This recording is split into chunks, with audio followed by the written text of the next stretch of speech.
endocrine pancreatic insufficiency, or EPI, may be the reason for my stomach issues. EPI is caused by my pancreas. It leads to diarrhea, gas, bloating, stomach pain, unexplained weight loss, and oily stools. The symptoms just don't go away. But EPI can show up with even one symptom. The good news? EPI is manageable. But to get to the right diagnosis, you have to break it down for your doctor and get specific about the severity of your symptoms. Visit identifyepi.com to learn more and use the symptom checker to help change the conversation with your doctor. Brought to you by AbbVie. You already know you can listen to Sports 56, 96.1, and 87.7 anywhere with the Sports 56 app or at sports56whbq.com. But you can also keep up to date with everything going on by keeping up with Sports 56 on social media. Be sure to follow us on Twitter, Facebook, Instagram, YouTube, and Twitch for information on breaking news, chances to win prizes, and video of all the shows. Don't miss out on anything that's going on. Stay in touch with Sports 56, 96.1, and 87.7 on social media.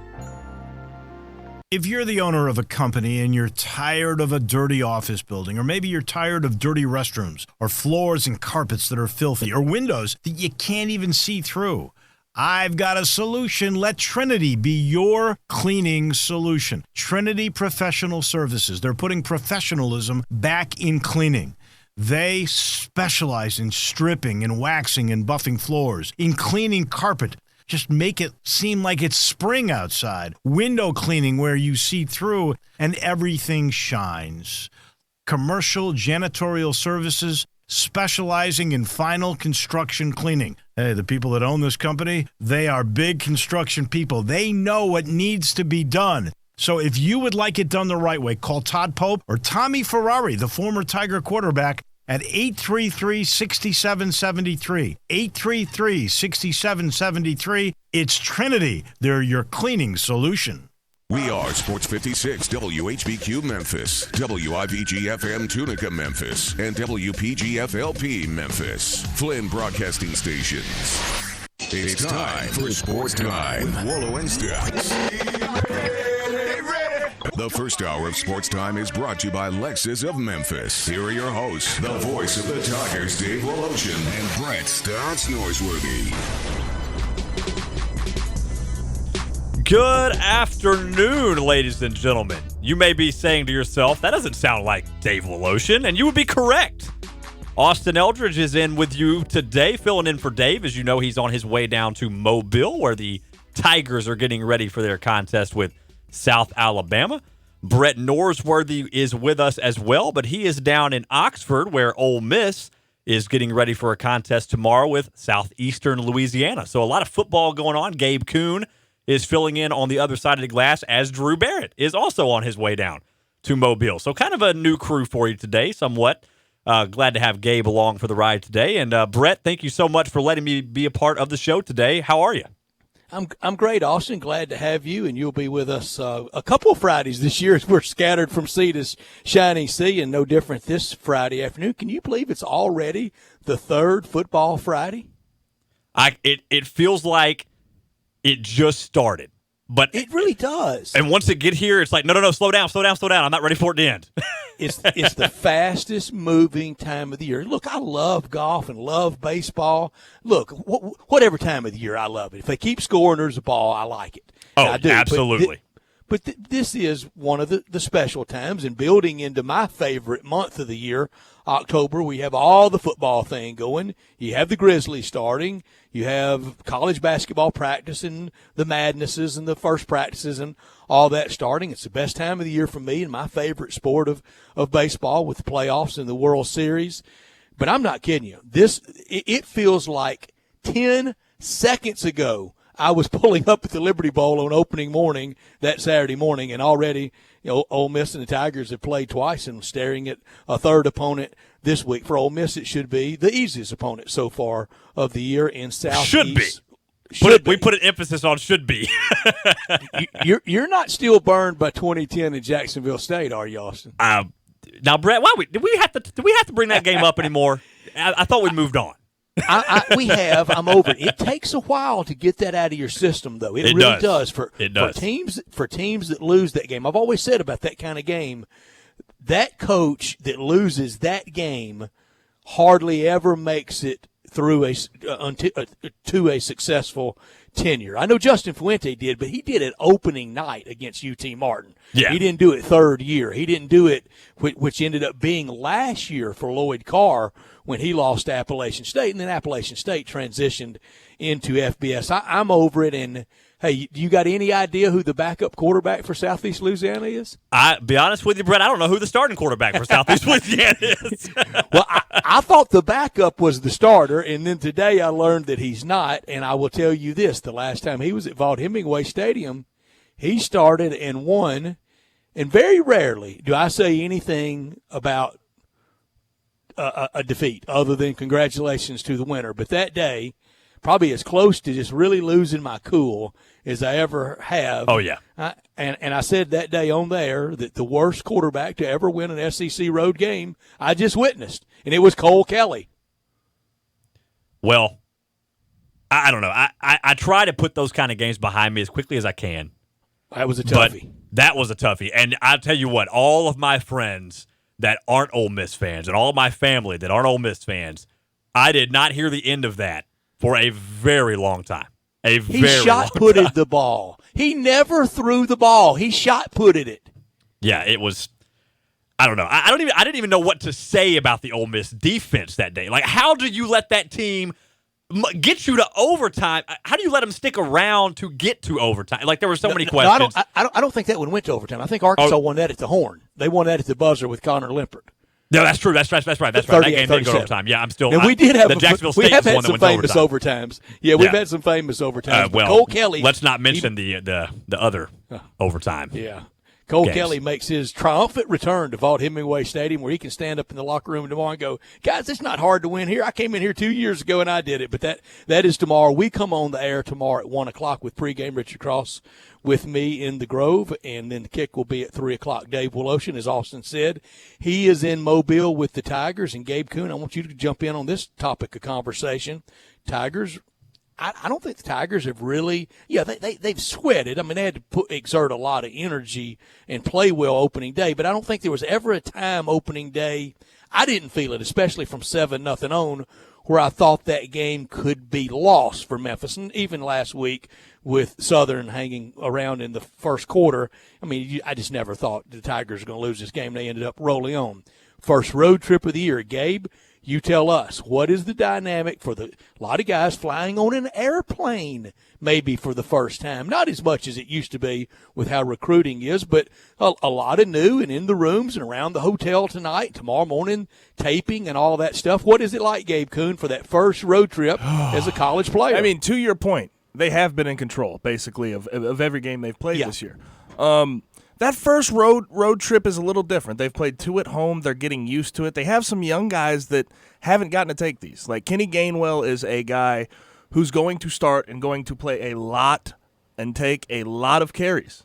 And he has probably never taken a road trip, so it's something they're going to have to get used to. I don't know if that's more what I'm concerned about. What I'm concerned about is not having Patrick Taylor. I think that will play a vital part in how they have to run this offense.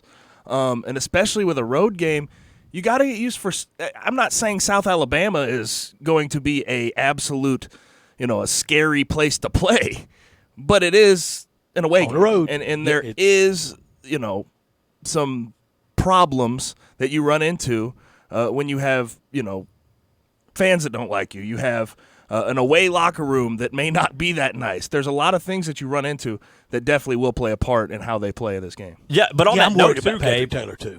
And as well as Patrick, I'm with you guys on Patrick, but against Ole Miss, watching that game, Kenny Gainwell's not afraid, man. That guy is fearless. He's out there ready to go. And again, without Patrick Taylor to switch in and out with him, that could be an issue. But I don't think Gainwell I don't think he's going into the game thinking, oh boy, this is going to be scary. No.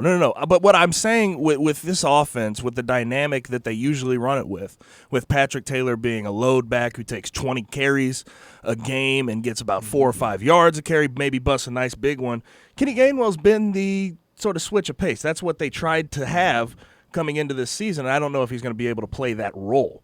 And I think, when you look at the past, what Mike Norvell tries to run. He's had Tony Pollard and Darryl and Patrick. He's had guys to be able to switch pace at all times.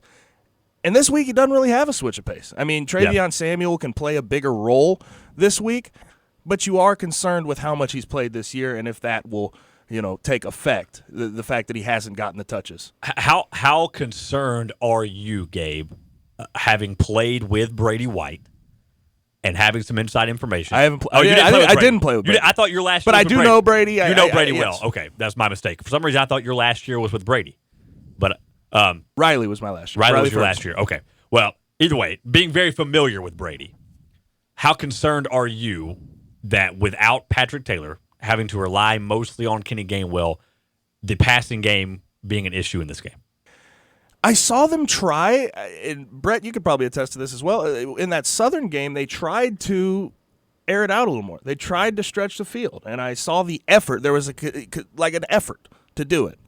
So I think some of that will be able to carry over. But if I know Mike Norvell, he knows how to scheme offense. He's one of the smartest offensive coaches I've been around.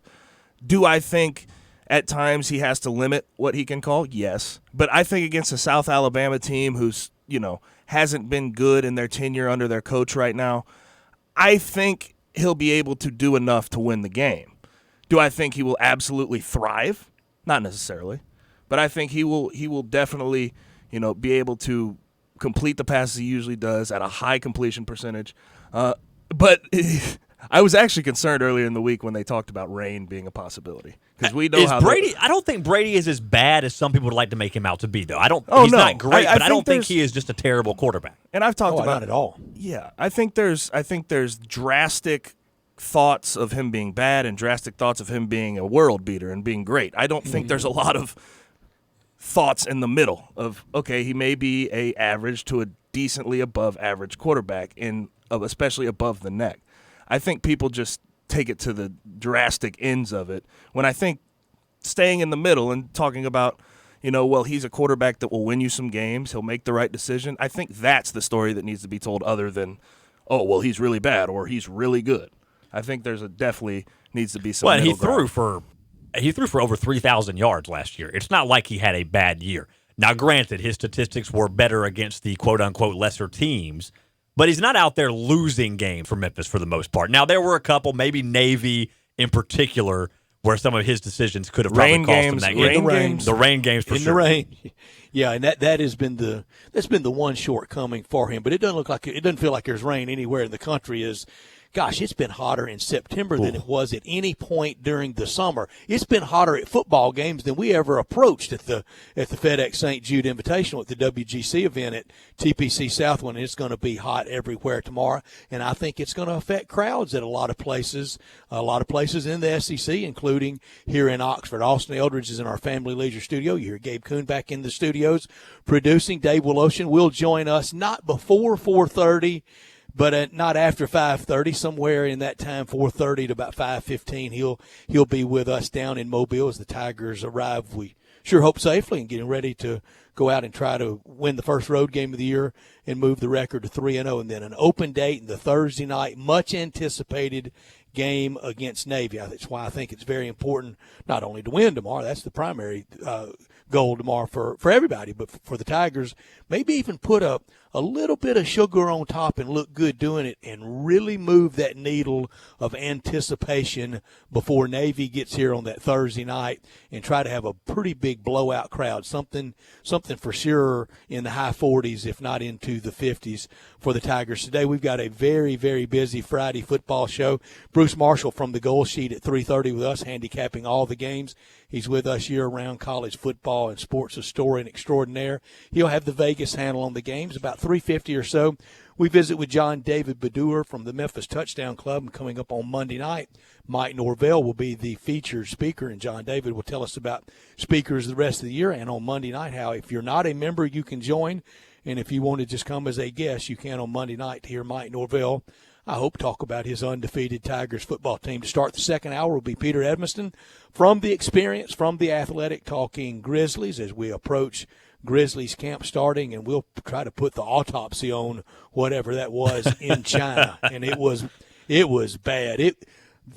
they just purely quit on Greg Popovich. At 4:30, we visit with Glenn Rogers, talk the high school scene. A lot of great games in the area tonight at 5 o'clock. The Business of Sports with Rick Harrow from the NBC family of stations, professor at Harvard. Dave for sure will be with us by then. At 5:30, we will have our picks. We have our First National Bank and Trust Friday football forecast. We will pick most of the area games against the spread and some NFL games. And last night in the NFL, Heisman Trophy winner against Heisman Trophy winner, and Jameis got the best of Cam. Did he really get the best of him, though? I mean, that got the W. I feel I like think that's a good point. I there, feel Austin. like it was more of the slightly less trashy team last night got the better of the more trashy team for the didn't turn it over. for the battle of the bottom of the NFC South. You're right, though. He didn't turn it over. Both of the Thursday night games, the opener between the Bears hosting the Packers and last night, it's been pretty ugly football. No sugarcoating at all. I just don't know if we're that familiar in watching those kind of slogs. The Super Bowl was played at a higher level than that, if nothing else, the backdrop and the dynamic around the Super Bowl. But I just don't know that we're that accustomed anymore to slogs, to low to the ground, maybe some turnovers, although it wasn't that many turnovers last night. None by Jameis. If he had turned it over many times, they would have lost. And Carolina now 0-2. Blink of an eye ago, they were in Super Bowl 50. Cam was MVP. Riverboat Ron had it going. And now he's probably on some form of hot seat. Well, and speaking of that Super Bowl, Brett, I talked a lot this morning with Peter and CJ and with Greg and Eli about that. Cam, since that Super Bowl 50, he took so many hits in that game. And to me, and I'm not saying this is a total excuse for Cam, he's never been the same since that game, though. Since all those hits to the head, since that game, he's not been the same. I think there's a point to be made, though. Even that year, they were 28th in pass offense. When you're a defense and you're scheming up against this Panthers team, you know that they're going to try to run them. You know that they're going to try to get to the run game if they can. And I think what the Bucs did is said, you're going to have to beat us with your arm. And he threw the ball 51 times yesterday. That's way too many. That's far too many. And that's for not him. Cam's game. And the other thing is, I think it shows where Carolina's trust or lack of trust really is on Cam and how he's not right. You've got a 4th and short one. You have a 6'5" quarterback who can basically fall forward and get the first down in that situation. And not only do you not give it to him under center, you don't even put him there. Christian McCaffrey is there to get the ball, and that tips off Tampa Bay right off the bat of, okay, well, they're going to run it with McCaffrey, and they move Cam Newton outside as a receiver, so to speak. To me, that shows where the Panthers are right now in their trust of their quarterback. Like, well, we don't even think he's right. Got a little tricky with that alignment. And I brought it up yesterday. I can't remember who the guest we were visiting with, but I brought it up yesterday and I asked the question, more rhetorical than anything else. Is Christian McCaffrey really an every down, running right behind that center and 2 guards running back? He's good on the edge, great hands, and I think adequate to do that, but I don't know if you can count on it every time. We'll get to our top story of the day in just a minute, but first I want to tell you about Lexus of Memphis. They bring you this hour every day. 2600 Ridgeway and online at lexusofmemphis.com, 362-8833. Lexus of Memphis offering the Golden Opportunity Sales Event. Great offers on the 2019s. Closeout time with the 2019s is the 2020s. They are starting to arrive. Always special lease options at Lexus of Memphis. If you've ever thought I'd look great in a Lexus, well, guess what?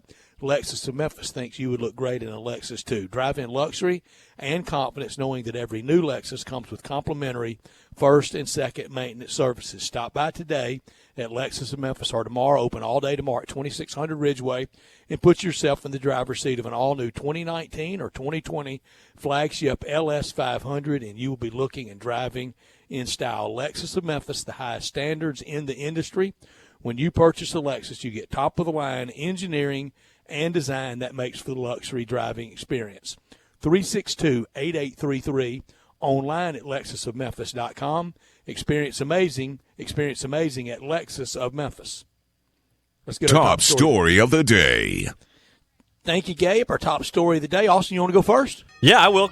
So Marc Gasol, who's had quite a summer since he left the Memphis Grizzlies, and appreciate everything he did for the Grizzlies, of course, but he is doing pretty well since he left the Grizzlies. Of course, he won a NBA championship with the Toronto Raptors, and he could now become the first player since who to win a NBA championship and a FIBA World Championship in the same summer. Y'all have any idea? LeBron. Not LeBron. It is actually Lamar Odom. In 2010 was the last player to do that. Yeah. So Marc Gasol has a chance to do it if Spain can pull it off. Quite an accomplishment. That's elite company, isn't it? Well, I guess something like that. I'll put it to you this way. If you're going to be in Lamar Odom company, that's the one to be in with the FIBA and the NBA title. Yeah, you want to be in that kind of company, not the end of his career company. not at the Bunny Ranch company. My top story, first road challenge of the year for the Tigers. As I said earlier, I don't know if I'll call it easy the first two games, but I don't think many doubt about the ultimate outcome of the game. Maybe the margin of victory might have been in doubt in both of those, particularly opening day, but I never felt like Ole Miss was going to win that game, especially from 7-0 on.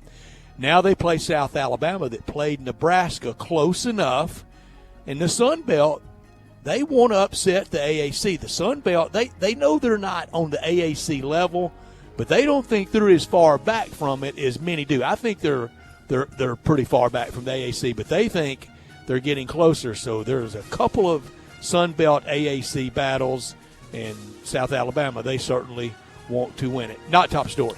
Not top story of the day. My not top story involves Major League Baseball and Dylan Bundy last night. Now I know he plays for the Baltimore Orioles, and they are a terrible team. I get that. But when you throw a pitch that gets by your catcher, and you're in a 2-2 ball game with the Los Angeles Dodgers, and you not only don't cover home plate, you walk towards the dugout as 2 runs score to give the Dodgers a 4-2 lead. Absolutely pathetic display, in my opinion. Shameful. Lack of a will to win.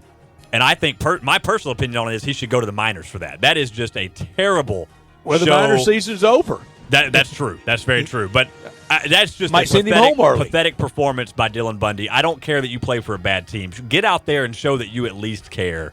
That's my not top story. And the Orioles, they've had a lot of fisticuffs in the They have. dugout in open public areas. Look, they've lost a lot of games. They are not the worst team in baseball. I think that comes as I think they're playing the to worst team this weekend, if I'm not mistaken.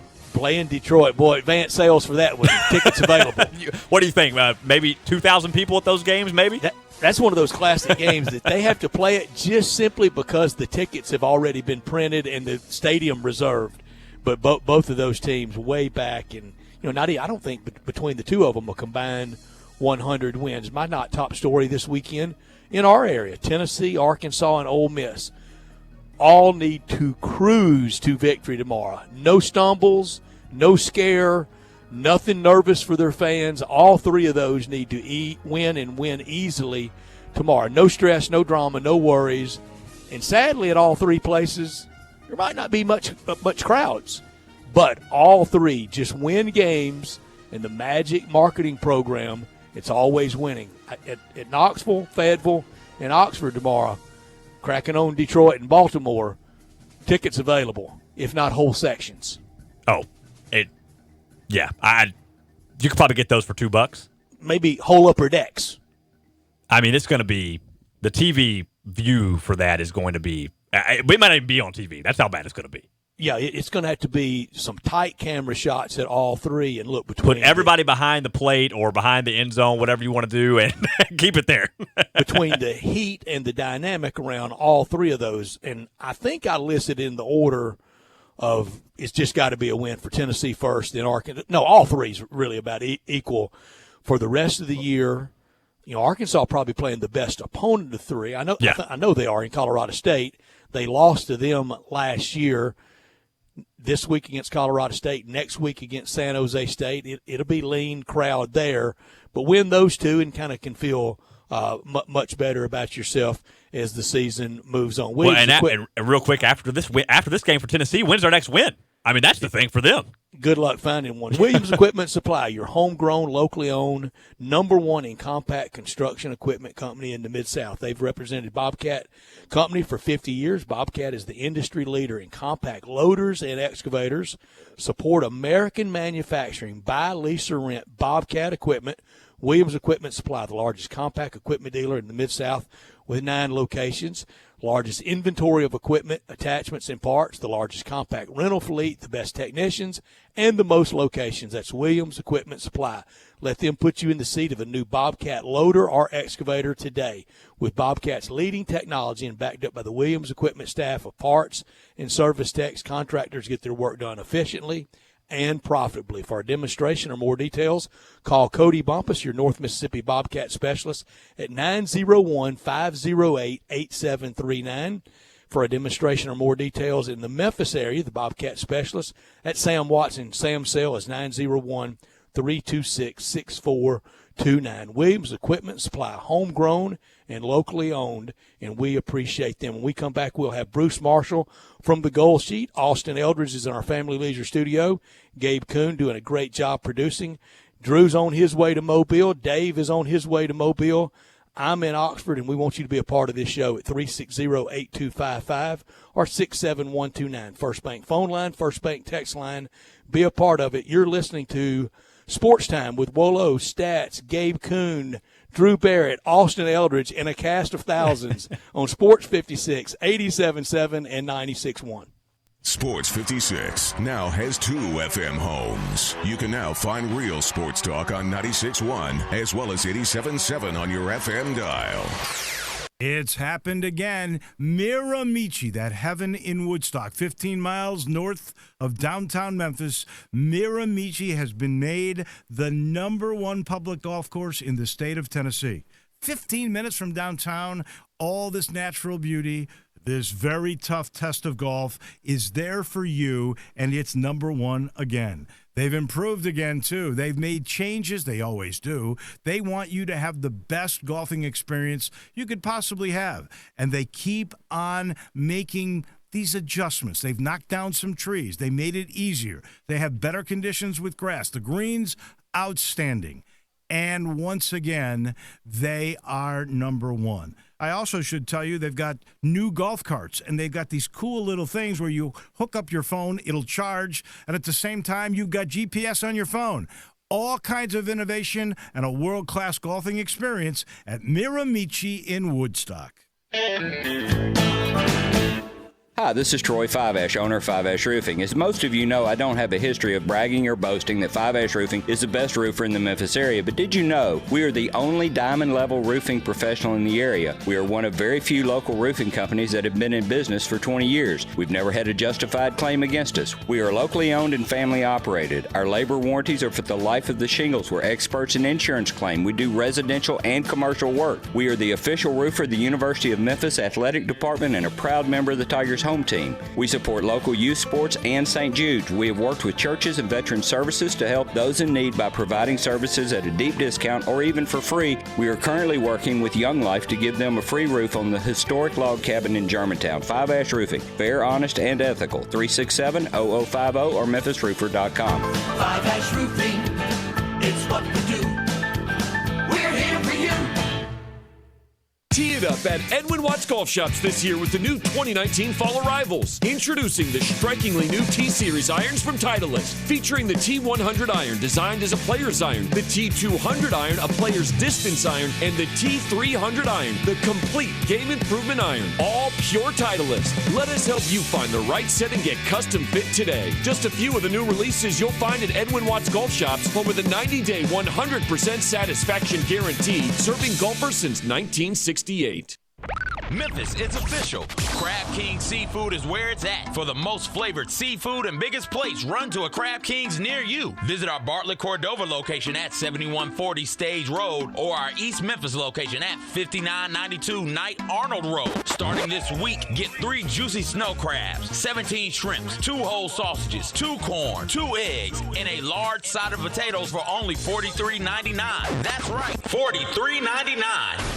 The price, the portions, the service is why Crab Kings is #1. Make the right choice the first time. Make it Crab Kings. Come and devour our tasty snow crabs, king crabs, shrimp, salmon, and catfish. Enjoy Memphis' best tasting pastas with your choice of toppings. Visit our Bartlett Cordova locations at 7140 Stage Road or our East Memphis location at 5992 Knight Arnold Road. Crab Kings is open Tuesday through Sunday. For more information, Google Crab Kings Memphis or download the app. Crab Kings, a Memphis original. In October of 1986, at a Michigan high school had declared it Nerd Day. One freshman was bright but sensitive. Since entering high school, he had been harassed and teased for being a nerd. One day before Nerd Day, this 14-year-old boy hanged himself in his own home. He simply couldn't stand the pressure anymore. Although the school will no longer have a Nerd Day, it is too late for this boy. Was anyone sensitive to his pain before? Are we sensitive to the pain of those suffering around us now? For too many, every day is a put-down day, a bullying day. They are put down even by their friends, and social media has made it all the worse. The signals they receive make them feel unwanted, uncared for, unloved. I'm recruiting an army of people who will be sensitive to those who may be seen as misfits. Will you join me? The world needs you. I'm Shane Stanford from Christchurch, Memphis. You matter. Visit ChristchurchMemphis.org. Hey Tiger fans, this is John Stacy of the Blue and Gray Show. You can hear Drew Barrett and I talk Tigers with Tigers every Sunday at 5 right here on Sports 56, 96.1, and 87.7. Drew, who do we got in the studio with us this week? This week in studio with us will be Ron Sells, along with some surprise special guest callers as we recap South Alabama and look way ahead in the future after a bye week towards Navy. Thanks, Drew. We'll be here Sunday on Sports 56, 96.1, and 87.7. The Blue and Gray Show, where we talk Tigers with Tigers. Now, back to Sports Time with Wolo and Stats. This hour of Sports Time is brought to you by Lexus of Memphis. Here once again are Dave Wolochen and Brett Norsworthy.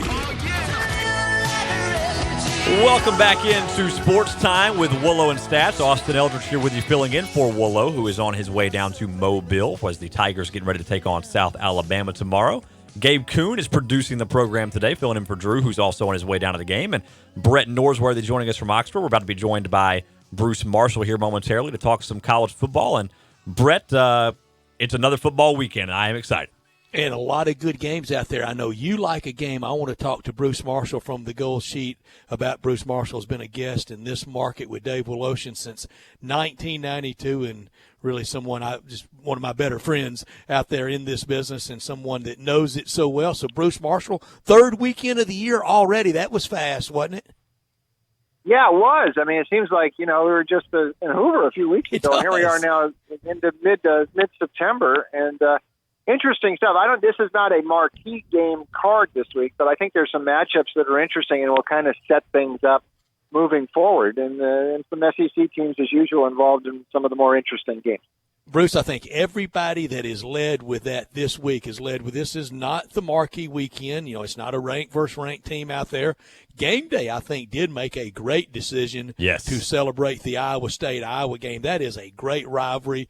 I've never been around the Iowa Hawkeye fans, but I have been around Iowa State Cyclone fans, and they are among the nicest people that have ever walked planet Earth in any sport. I've been around them a lot at NCAA tournaments and a couple of times at the AutoZone Liberty Bowl. So I think they made a good decision there. But everybody's led with not a great card this weekend, but sometimes that's the weekend that crazy happens. Can crazy happen this weekend, Bruce? And let's start with the crazy with Iowa and Iowa State. Well, I think that's going to be good, and I think this is an important game. If Iowa is as good as I think it is, this can help propel Iowa to that game in a couple of weeks at Michigan, which I think they've got a shot.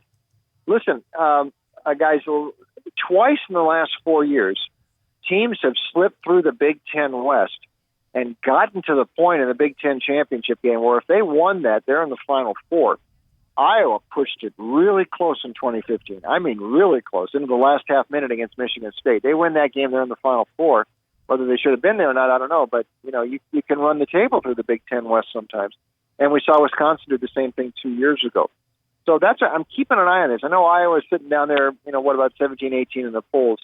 But something tells me, looking at the schedule here, they're going to have a chance to make a run if they can get through this game. And I think they probably will. I'm old enough, Brett, to remember when they didn't play Iowa State. They started these games in 1977 after a 40-plus year hiatus.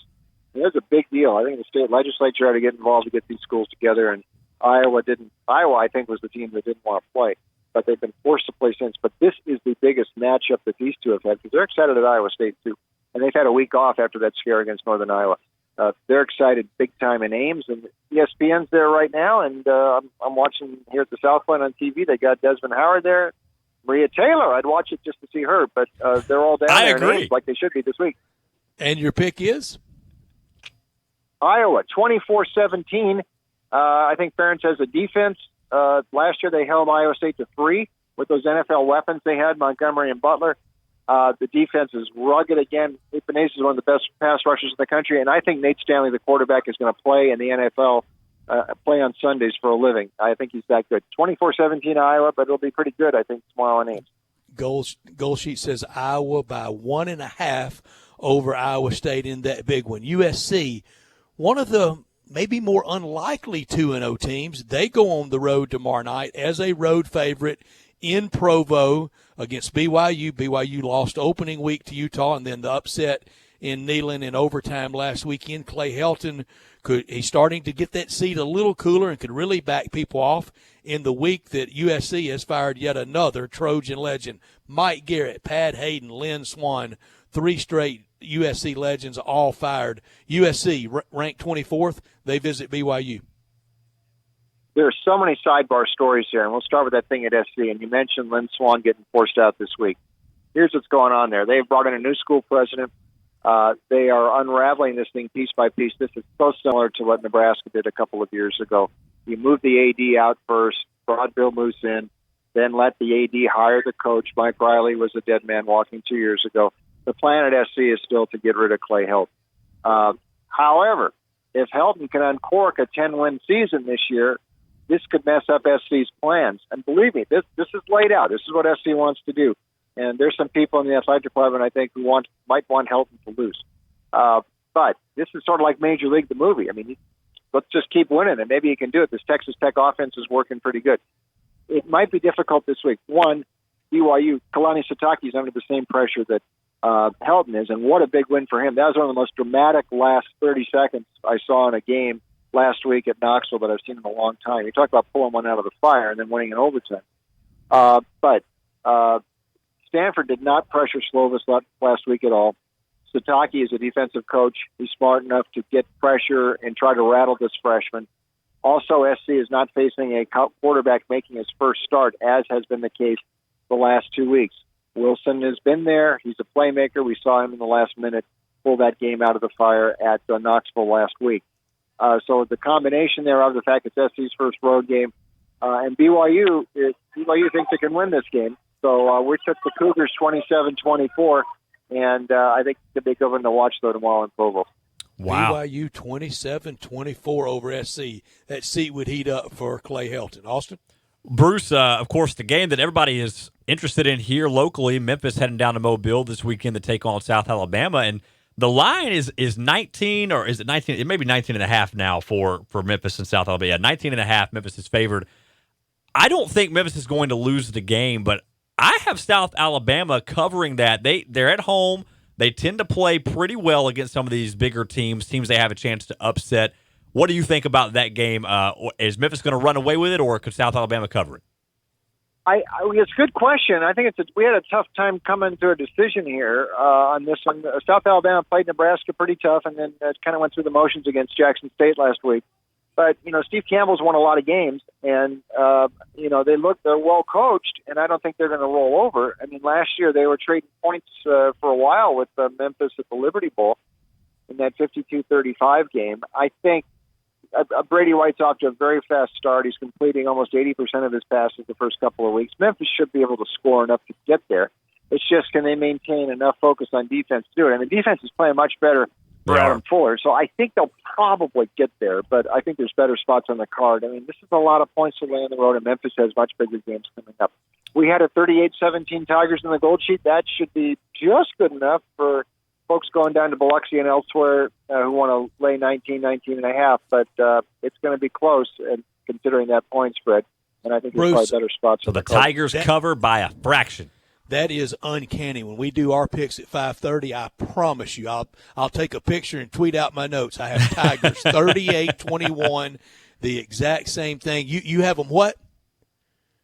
I had it 38-17 Memphis. 38-17. So I think we had them just getting there, but boy, this is way down my list for games this week. You're just getting there. I'm just a little shy. I think it will be that close. I know Austin likes this game. Tomorrow in Bloomington, Tom Allen 2-0 against Ohio State. Justin Fields, it's been easy for him so far. 9 total TDs in 2 games for Justin Fields at Ohio State. But the first big road test for the Buckeyes and Ryan Day going on the road. My buddy Tom Ackerman from KMOX, an IU alum, he was with me last weekend in Oxford. He's taking his family to Bloomington, and he says if Indiana ever beats Ohio State in Bloomington, they'll tear down the whole town.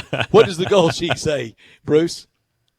Yeah, I bet they would, and it's been a while since they've beaten Ohio State, but they Tom Allen, Mr. Intensity. Boy, you should see him at Big Ten Media Days. The guy is really intense. Great guy, and they're playing hard for him. They've been covering numbers, though, against Urban the last few years. So they've covered 6 of the last 7 in this series. So let's see if Ryan Day does something different. I tell you, Ohio State, though, doesn't look like anything has changed. I mean, Day's been there. He's been on the staff. He interim coached the first 3 games last year. But Justin Fields looks awfully good. The defense simply broke Cincinnati last week. There was nothing the Bearcats could do in that game. And Indiana's stepping way up in class. They didn't have it easy at Ball State. Eastern Illinois much outclassed. Stevie Scott's only gaining a little better than 3 yards per carry. Penix, the quarterback, hurting, but he's going to play. I think it's pretty tough for Indiana. I don't think it's enough points to give the Hoosiers 42-19 Buckeyes, our score forecast up in Bloomington. Dang it, Bruce. You're raining on my parade here, Bruce. I wanted to pick that game. Ohio State. Yeah, they can do it. That's down my list a bit, too, this week. But, I'd kind of like to see Indiana win, too. That'd be kind of cool. And that game will be going off around 17.5, 18. What do y'all have it as, Bruce? I think we have it at 17.5 right now. I'm looking here at the sports book at Southland. My eyes aren't quite seeing it. I think it's 17.5 maybe right now. So, I mean, you're going to pay. It's not a lot of value in there for Ohio State, that's for sure. This would not be near the top of my list either this week. It's a lot of games like that look like, come down to the end of the game. What's new about Vegas? They're really good with the spread. Okay, Alabama on the road against South Carolina. Lost there in 2010. I was there one day when Mike Shula put it on Steve Spurrier when Steve Spurrier returned back to the SEC in 2005. I think that game was either 38-0 or 38-3, something in that neighborhood. It was hot. It was loud. Bama in Columbia against South Carolina. Yeah, Brad. But, when we were down in Hoover again, recalling July down there at SEC Media Days, if you recall, Nick Saban, the one game he talked about more than any others when he was up there. And it wasn't just normal Saban filibustering. I mean, he was actually talking about this game was the South Carolina game. And now somebody did ask him about it, but Nick carried on a bit, and he remembers losing up there to Spurrier the last time he took the Tide to Williams-Brice in 2010. It was 35-21. And it sounded to me like that still bothered Saban. Like he got outfoxed by Spurrier that day, and we know the way Saban is. He doesn't forget those sorts of things. Now, 9 years later, they return to Williams-Brice. It's not Spurrier on the sideline for South Carolina. It's Will Muschamp, who, by the way, happens to be an ex-Saban assistant. And against his aides, Saban has never lost a game to one of them. Now, he's got to win this game by 26 to cover the point spread. Something tells me he will. That if he's that intense in July about this game, that the guys are going to get the message. They want to keep pace with Clemson in the polls. I'm not sure how good South Carolina is. Listen, this is a nice story with the freshman quarterback Kalinsky, and I hope it has a really nice ending. This chapter, though, might be kind of uncomfortable. And I could see Alabama going up there. They've generally been better value laying points on the road. It's a lot of points to handle here, but I somehow think Nick's going to hit the accelerator this week. 45-10, Alabama, tough spot for the young Kalinsky against this defense. Tua has a chance. They're going to want to match Clemson score for score if they can, and I think they will on Saturday. Bruce, really quick for you here. Mississippi State at home against Kansas State this weekend. They're 7.5-point favorite right now. Kansas State playing pretty well. I like Mississippi State in this game. It's still kind of up in the air about Tommy Stevens. Is Kansas State going to cover? Or are they going to win outright? How much do we trust Mississippi State? And then real quickly after that, my Ole Miss Rebels are favored by 31 this weekend. Even against Southeastern Louisiana, I don't know if I trust them to win that big. What do you think about those two games? Yeah, real quick, you could be right on Mississippi State. We took the other side here. We're taking a lead with K-State early that Chris Kleeman knows how to coach. He won those national titles at North Dakota State. They've opened the offense up a bit more. They actually might be better than they were with Bill Snyder. I know they got whipped last year in Manhattan. We stuck our necks out here at K-State. That's a Gold Sheet Key release, 31-26 Wildcats. As for Ole Miss tomorrow, we didn't do a write-up on that game, but the Golden Lions are coming in here ready to play, but the 31-point dog, I'm not sure they can hang. Really big for Ole Miss to win that game last week, and I think you're going to see that offense get better every week. All right, Bruce, tell us a couple NFL games you like, and then tell us about how everybody can access more information from the Gold Sheet. Very cheap price, Brad, for the Chargers. They play great on the road outside of the L.A. city limits as a true visitor since they moved up from San Diego. They've only dropped 2 games against the point spread as a true visitor. Detroit's got problems. That tie felt like a loss last week. We're going to take the Chargers in this one. And how about a totals play? Denver and Chicago. I'm not sure who's going to score in this game. Denver under 10 straight, Chicago under 8 straight. Oh, yes, by the way, Vic Fangio used to be the Bears' defensive coordinator. He's now Denver's head coach. Wolo scoring another under, Denver and Chicago. Under in Denver and Chicago. That sounds like 2 defensive teams. More about the Gold Sheet, Bruce. Thanks, Brett. Check us out online, goldsheet.com. All these games we've talked about, plus the rest of the NFL and all these college games this week, plus my little conference power rating, non-conference schedule power rating. It's kind of an interesting story up at goldsheet.com. My picks up there, also VegasInsider.com. And, hey, at the Gold Sheet, we're 19-3 in the NFL with our late telephone picks back to the preseason. Hot in the NFL. We've got some more picks for you tomorrow. I bet it's hotter in Oxford and in Mobile and in Memphis and in Knoxville and across the South today than it is in Vegas. We got summertime in September this year, Bruce. Wow. Well, I guess I'm glad I'm here. It's only about 95 here. We feel like it's springtime here now. So yeah, it's bad when 95 sounds great. Bruce Marshall, right. Have a good weekend. Good luck, and we sure appreciate you. And we'll visit next Friday. Thank you, sir. Thank you, Bruce. Have fun this weekend, guys. Thanks. You got it. Bruce Marshall with the Gold Sheet. When we come back, we'll visit with John David Baddour from the Memphis Touchdown Club. They got a very special guest coming up Monday night. He'll tell you how you can join the Memphis Touchdown Club or go as a guest Monday night here. Special speaker, Coach Mike Norvell. We hope Mike Norvell is talking about the Tigers being 3-0. I think he will be. We round out hour 1. That's next. Austin Eldridge in our Family Leisure Studios. Dave Woloshin will join us at some point. You're listening to Sports Time with Wolo and Stats on Real Sports Talk. Sports 56, 87.7, and 96.1.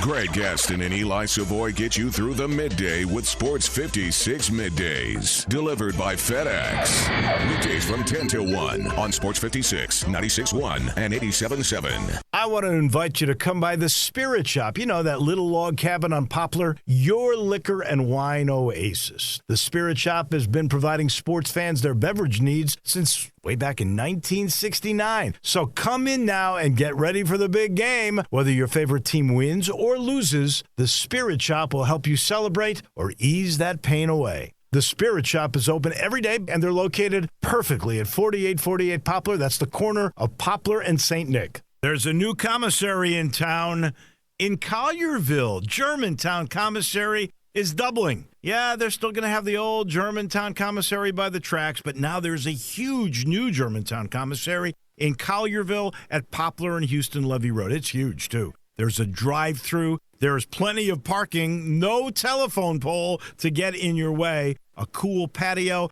It's right by the track, so the tradition continues. And this is a tradition that's been around forever. That commissary is famous for hickory-smoked, slow-cooked Memphis-style barbecue.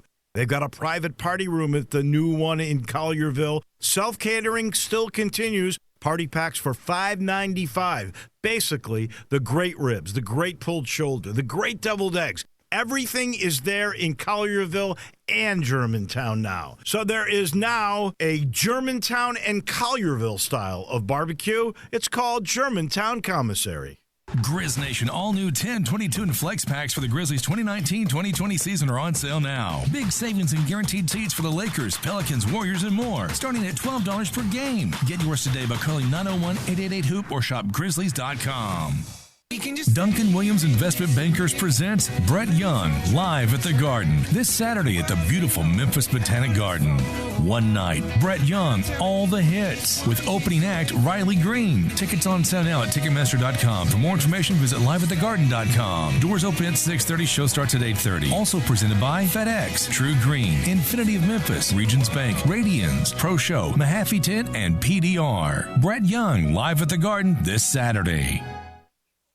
Hi, folks. Good news for bargain hunters and bandits from the Chevy Sheriff in Collierville. Sunrise Chevy has over 500 Chevys and used cars in stock just in time for the Sunrise Low Price Rodeo. Factory rebates up to $5,000, Sunrise discounts high as $8,000, and don't forget, Sunrise specializes in secondary financing. Need a good body shop? Bring it to Sunrise. We work on all makes and models. Remember, you can bring your Chevy to Sunrise for service no matter where you bought. Buy American and buy from Sunrise. There's always a sale at the Sunrise Chevy Ranch. Find new roads to 385 in Houston, Levy, and Collierville. Chevys cost less at Sunrise, partner.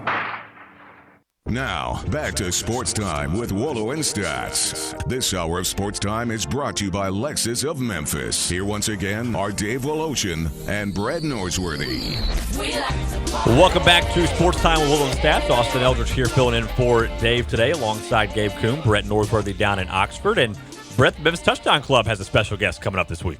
Boy, they've got a great lineup this year. Chad Morris coming in a few weeks from Arkansas, Blake Anderson from Arkansas State. But Monday night, John David Bedour, it'll be about the Tigers and Mike Norvell and the great job that he's done. Good afternoon, John David Bedour. You got a great club and a really fantastic lineup this year. I know you're excited about Coach Norvell Monday.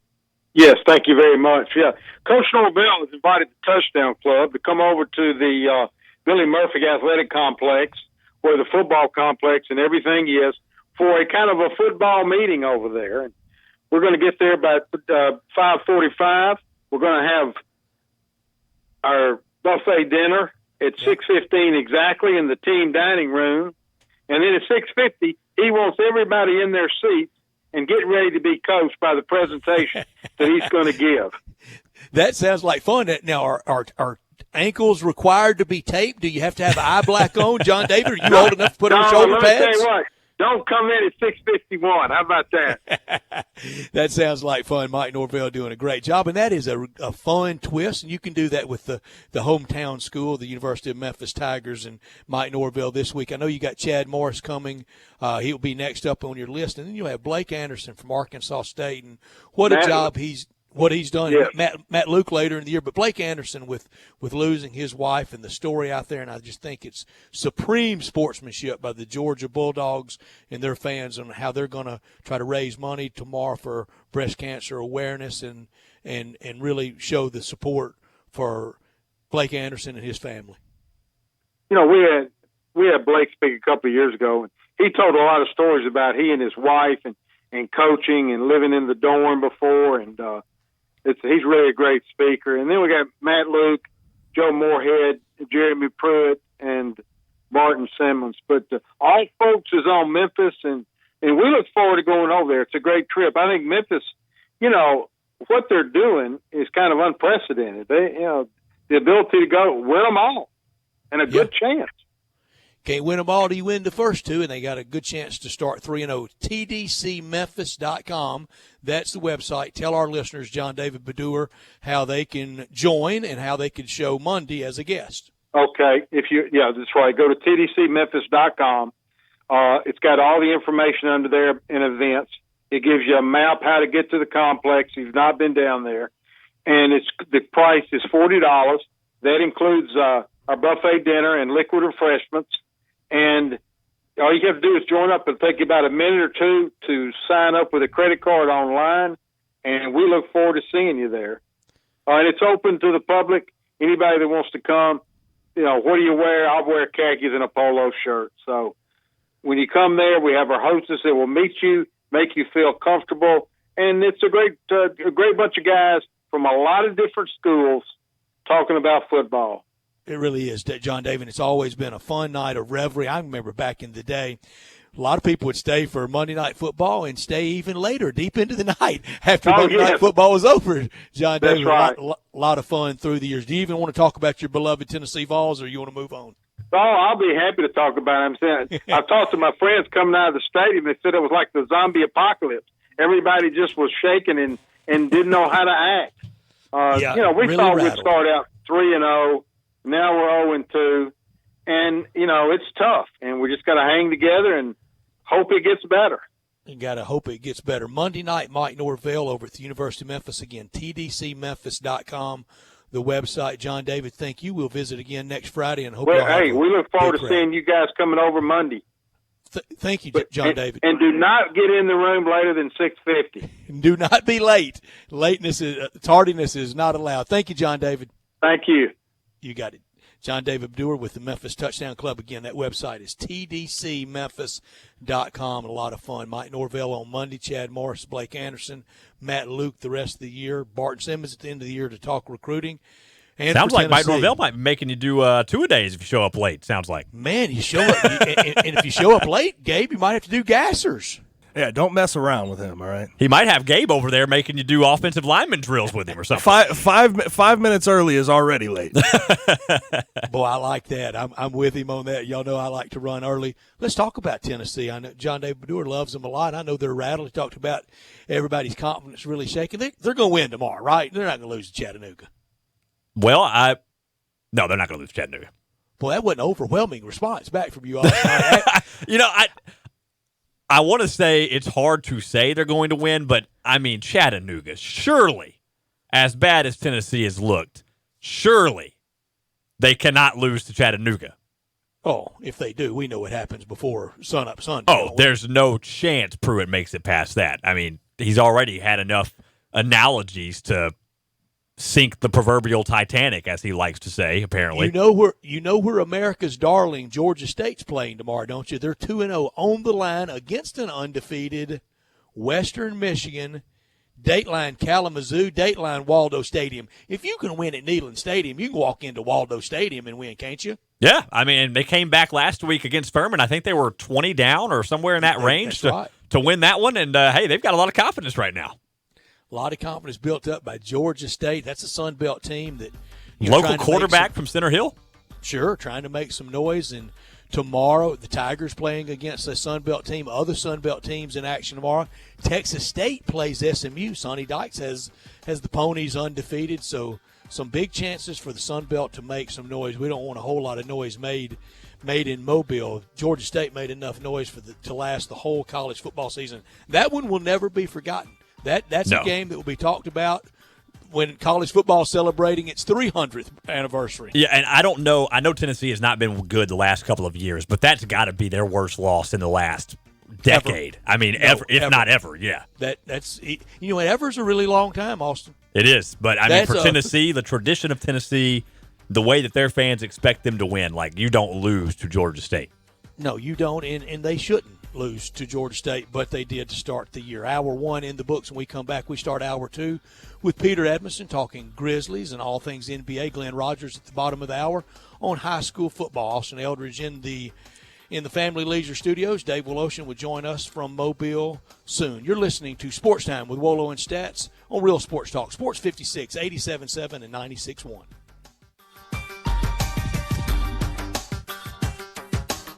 If you're the owner of a company and you're tired of a dirty office building, or maybe you're tired of dirty restrooms, or floors and carpets that are filthy, or windows that you can't even see through, I've got a solution. Let Trinity be your cleaning solution. Trinity Professional Services. They're putting professionalism back in cleaning.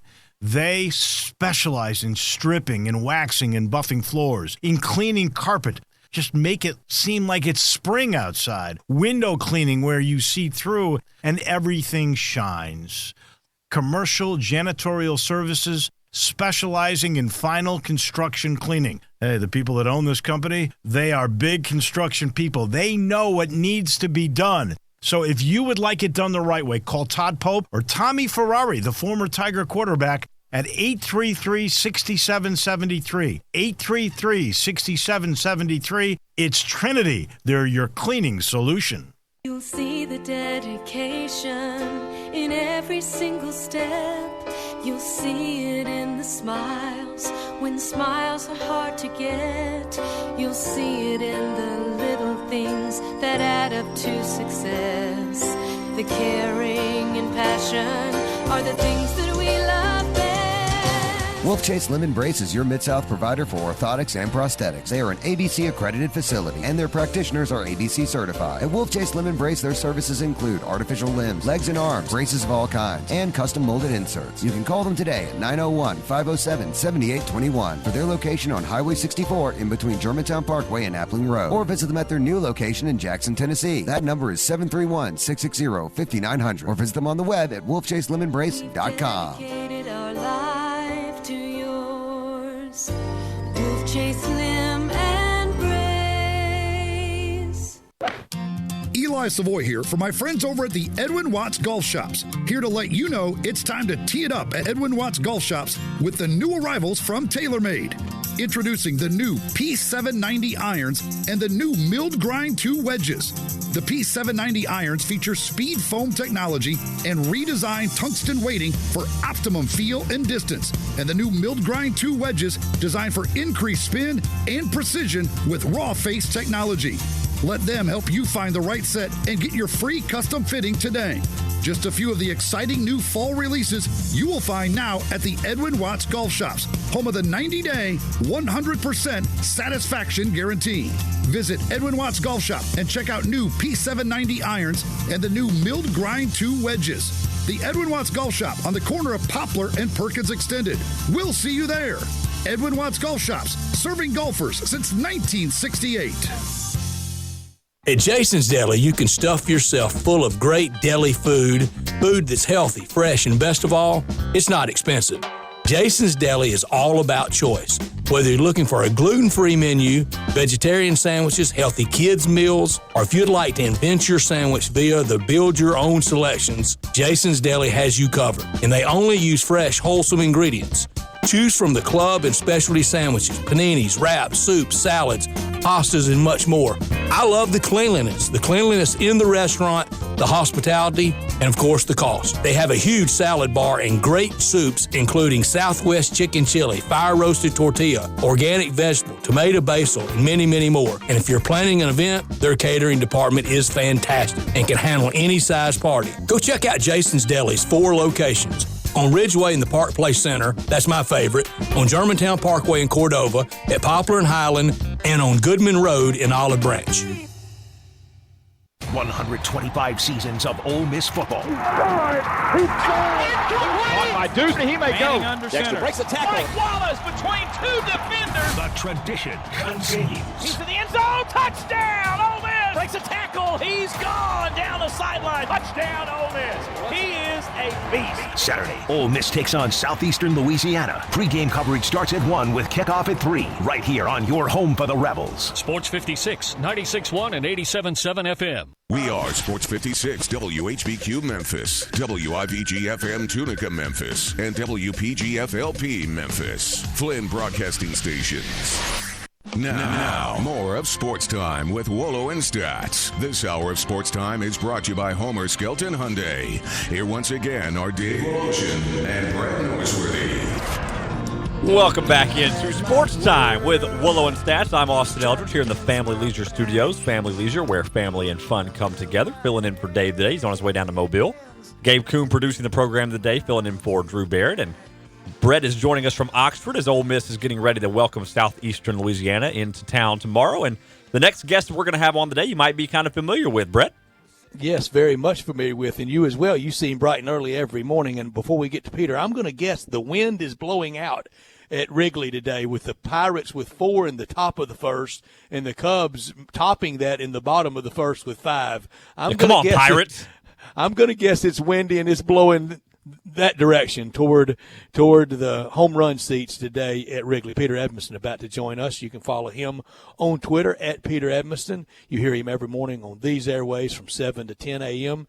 Peter Edmiston Experience with C.J. Hurt. He covers the Grizzlies for The Athletic, and we're getting closer to Grizzlies time, and right now it is the full examination of whatever happened in China. Good afternoon, Peter. Hey, Peter. Good afternoon. What's going on, Austin? Hey, Brad, how are you guys doing? Where do you start with China?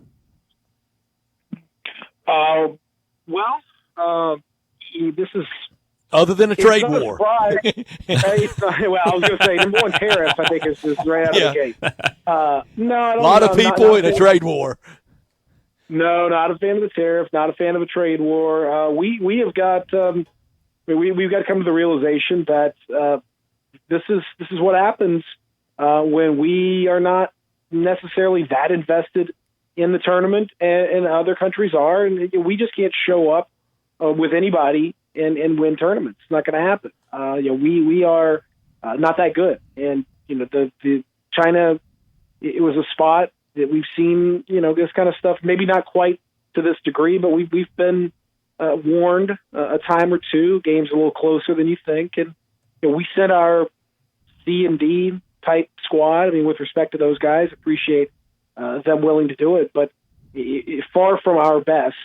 And we finished 7th, or 8th, or whatever we do, depending on whatever happens tomorrow morning. Look, hey, that's probably a fair reflection of how good we were in this tournament. I don't think it necessarily means that we'll be in danger of not getting a gold medal in the Olympics, but other countries do care a lot more about this than we do, and we just don't have a birthright anymore showing up and getting a gold medal. Well, and Peter, on that note, I've heard the argument from a couple of people that, well, the world has just caught up to the United States, and they're just that good, when in reality, I feel like the United States, even though they didn't send their best team, still should have won any game they played. Is it just that they didn't care that much about this, or is the world really that good, and the United States is going to face good competition no matter who they send? They caught up to Joe Harris and one of the Plumleys. They didn't catch up to the United States. That's my thoughts on it. Yeah, I mean, that's the thing. I think the world, we did not deserve to finish any better than we did as a country. I mean, that we finished about right. That's what we should have had happen to us, and that's just the nature of it. I don't think that means in a long-term situation that all of a sudden now, obviously Rudy Gobert is the best player in the world. No, I mean, again, it's about the country and about the entire international organization and the setup and how much they care about it. Again, look at Spain. Spain in the final. Now Marc Gasol with a chance to win, become the first player since Lamar Odom to win a FIBA World Championship and a NBA title in the same summer. And he's one win away from doing that. So, this is not the best Spanish team, but they really play well together, and they've got a great group and a great feeling of how to play internationally. And that's a big part of it. A lot of countries just got a lot of good, solid players. And heck, look at Argentina and how well they've done. There's not an NBA player on that team. There may be, after this is over, but before it started, not an NBA player on that roster, and they've made a tremendous run. Peter, do you think a player from these games in China will parlay it into an NBA career, and maybe a good career that we didn't know at all 3 weeks ago? I mean, again, it depends on how deeply you're into it, Brett. I mean, there's a kid for Argentina named Facundo Campazzo who played. He was in the backfield for Real Madrid with Luka Doncic. And I remember watching him, a fair bit for him, and he played for Real Madrid last year. He's really good, and has never been in the NBA, but I think he's NBA worthy. If you watch him the way he's played, he's probably earned himself an opportunity to do that. Luis Scola has not been in the NBA for a couple of years. He may get an opportunity to come back. He's played really well in this tournament. So those are the types of guys that you probably see getting a chance. But more and more, it's also there's an international style of competition, and it doesn't, just because you are good in these kinds of FIBA things does not necessarily mean that you're going to be good in the NBA any more than Giannis. Juan Carlos Navarro. Well, Giannis Antetokounmpo, finishes, I think he was 60th or 70th in the tournament in scoring and all. And he's still a really good player. So this is not necessarily reflective of the NBA. Peter, many, many, many regards and appreciation of you and your big, gigantic brain. But you were just showing out then, bringing up that name with Argentina and playing with Luka Doncic. That was very impressive, Peter. That maxed out. Well, I remember watching the kid play. He's a lot of moxie. He's got one of those kind of players. Like he's one of those kids that just kind of plays with a lot of swagger. Plays a little bigger than his size. Smart kid, played really well for them. They really liked him. So I wouldn't be surprised if he parlayed that into a career. Again, a team like the Grizzlies this year, look, you're going to be getting a chance to give a flyer to somebody. Sure, why not? Give him a shot. And Peter, Jerry Colangelo, he came out after this and said basically he's going to remember the players who didn't play when it comes time for the Olympics. Just a dumb comment, so right? Is he really going to be like, nah, you can't play on the Olympic team? I mean, come on now. No, that's again. He'll remember their names so he can make sure to get them right. He puts them in their phone. Steph Curry, yep, got that one right. LeBron, Kawhi Leonard. No. I mean, it's come on. Kevin Durant. I get. Listen, if we cared, that goes back to my original point. We don't really care about the World Cup as a basketball competition. We talked about that at the beginning of the weeks ago. It just is not. It's not a priority for us. None of us as kids grew up saying, "Man, I can't wait to hoist the FIBA World Cup." No one knows what that is, really. We want to win competitions because we like to win things, but this is not something that has been a burning desire the way that it has been in Spain. They do care specifically about the World Cup. The disappointment in Lithuania, Jonas and the whole Lithuanian nation got screwed by some really bad officiating that cost them dearly. It's a big deal in those nations. Serbia, it's a big deal to them. It matters a lot more to them than it does to us. So, no, I think the Olympics and stuff, there's no way that Jerry Colangelo or anybody associated with USA Basketball is going to say, we're not going to invite Kawhi and whoever because you guys didn't come to the World Cup. No. If he did that, that would be colossally stupid, and he's not going to do that. Yeah, I think James Harden wouldn't receive that very well. We're visiting with Peter Edmiston. And Peter, and Austin, I contend that for late July, early August next summer, when the world has its eyes on Tokyo at the Olympics, and that music, those Dove, that flame, it makes you watch. It does. I say this loss by the United States will be good for business next summer, very similar to the Ryder Cup got good, Peter, when we started losing. Well, I mean, again, is it something that we genuinely care about?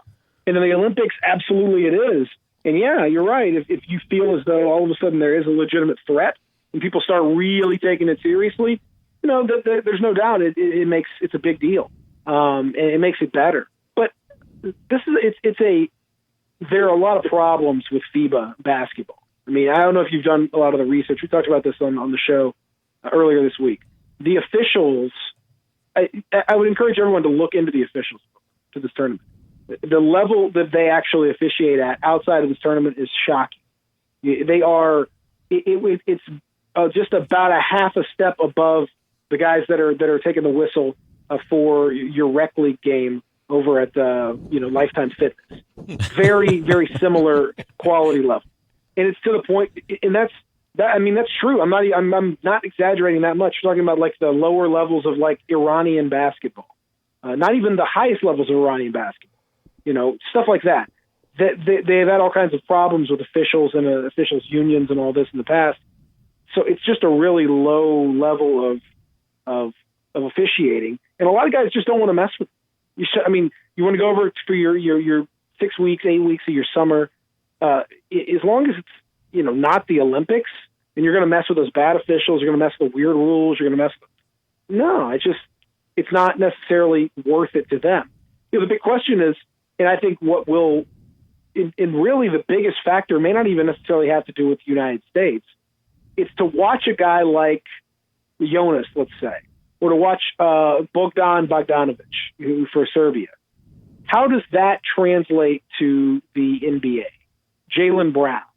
Do they hit the ground running during this upcoming regular season because they played overseas and they got really good practice against really high-level opposition and all that stuff? Does that help them? Or over the course of the season, has that tired them out? Are they getting hurt? Are they unable to play? Did it hinder them in the NBA? Guys are watching that. And if you see a hindrance, then, you might have, even with the Olympics, there might be some guys that said, it's just not worth it. And on the officiating, Peter, is it just because the NBA officials, so to speak, don't want to do it. They don't want to ask bigger name officials to do it. They don't want to pay the bigger officials to do it. They just want to bring anybody over there. They can't buy contracts. They can't buy. FIBA has its own contract. They have. They can't. They are unable to get NBA officials. They are unable to get collegiate officials. They are unable to get high-level European EuroLeague officials. They will not do it. They're unable to come to any kind of agreement with them or their representatives. So they can't. They are picking from.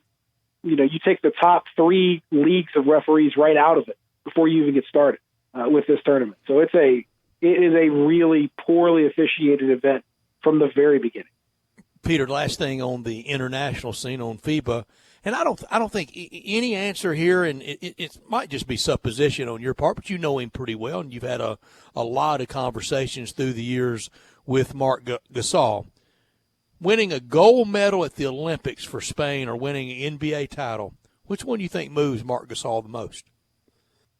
I don't know about most, but there's no question that a gold medal in the Olympics and a gold medal in this competition, for that matter, means a ton to him.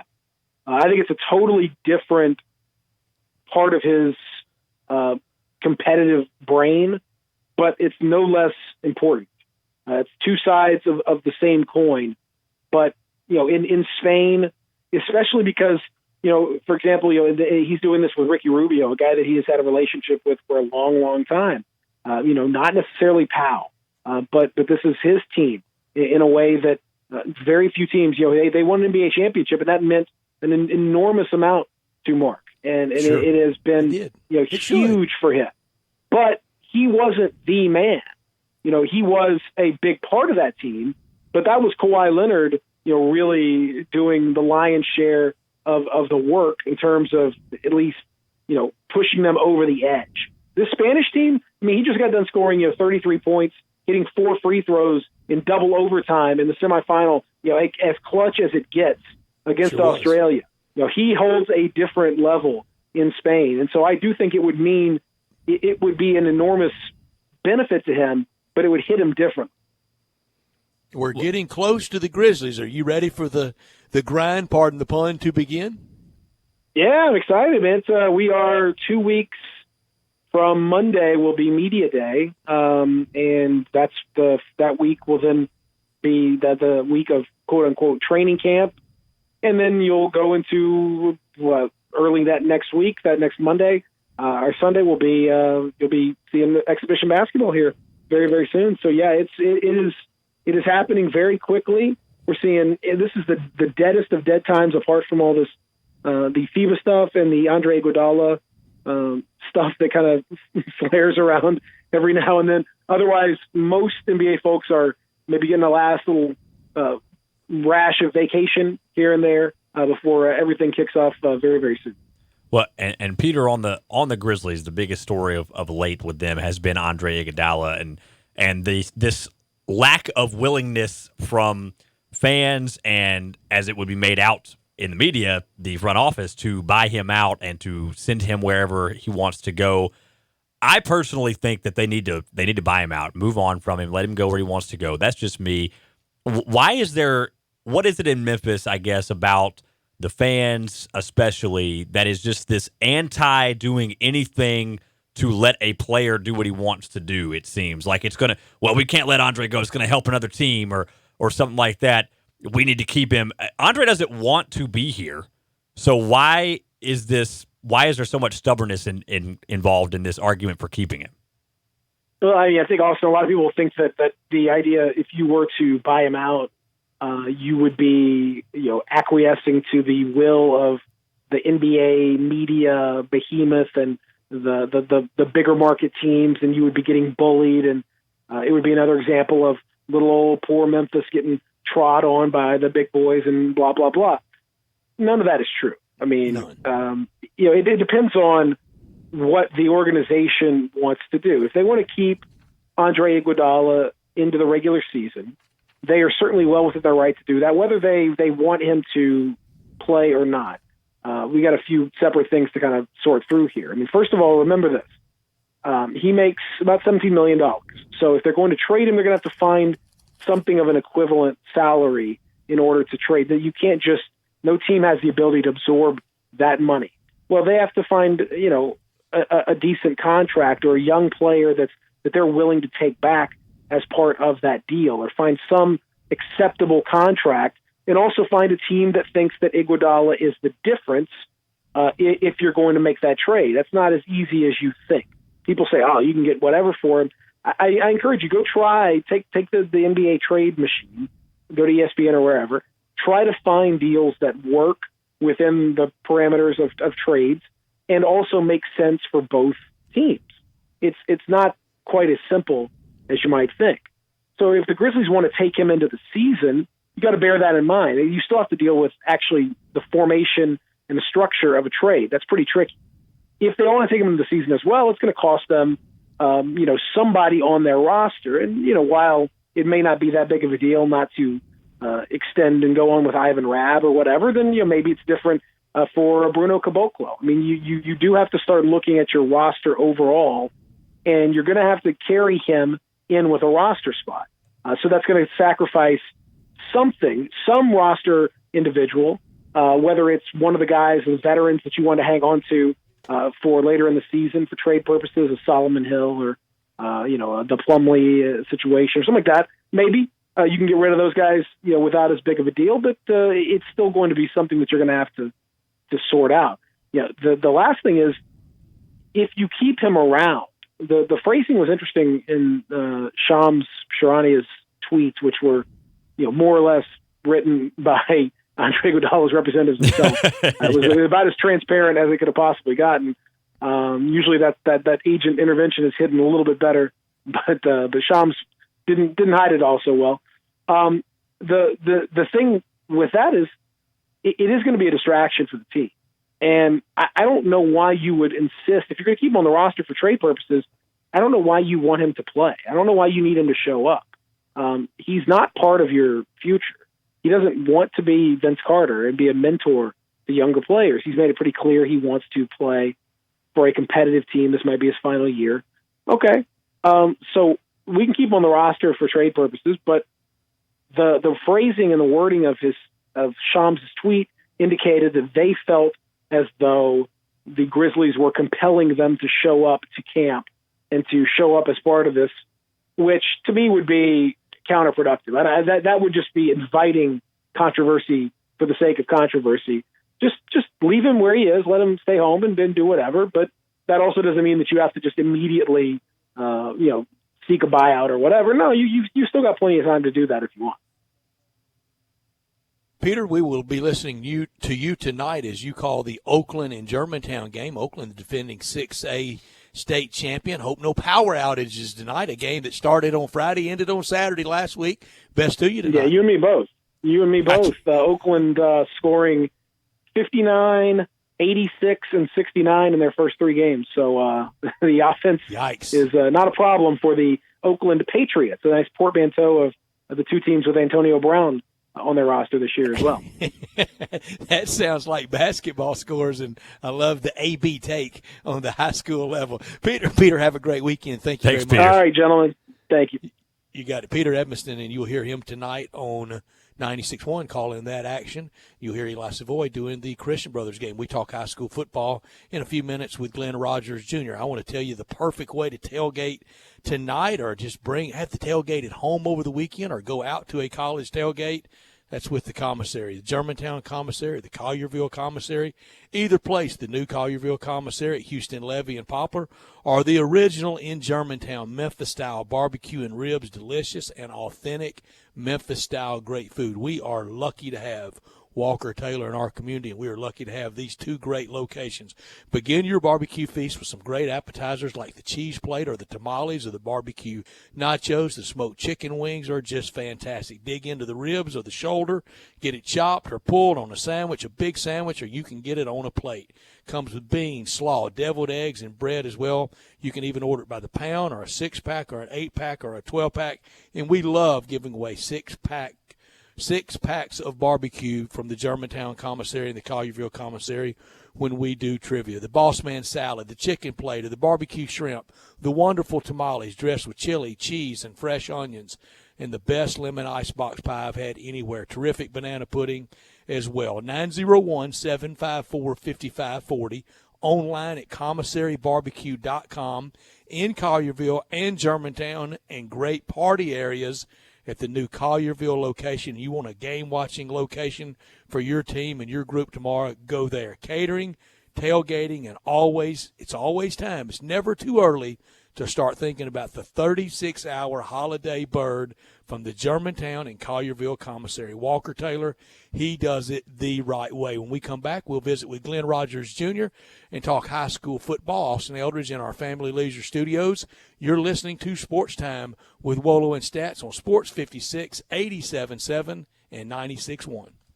Search Sports 56 on Facebook and give us a like. And follow us on Twitter at Sports 56 WHBQ. The folks at Homer Skelton Hyundai want to say thank you. Thank you, Memphis, for another spectacular year. They set records, but I can understand why. You think about the product.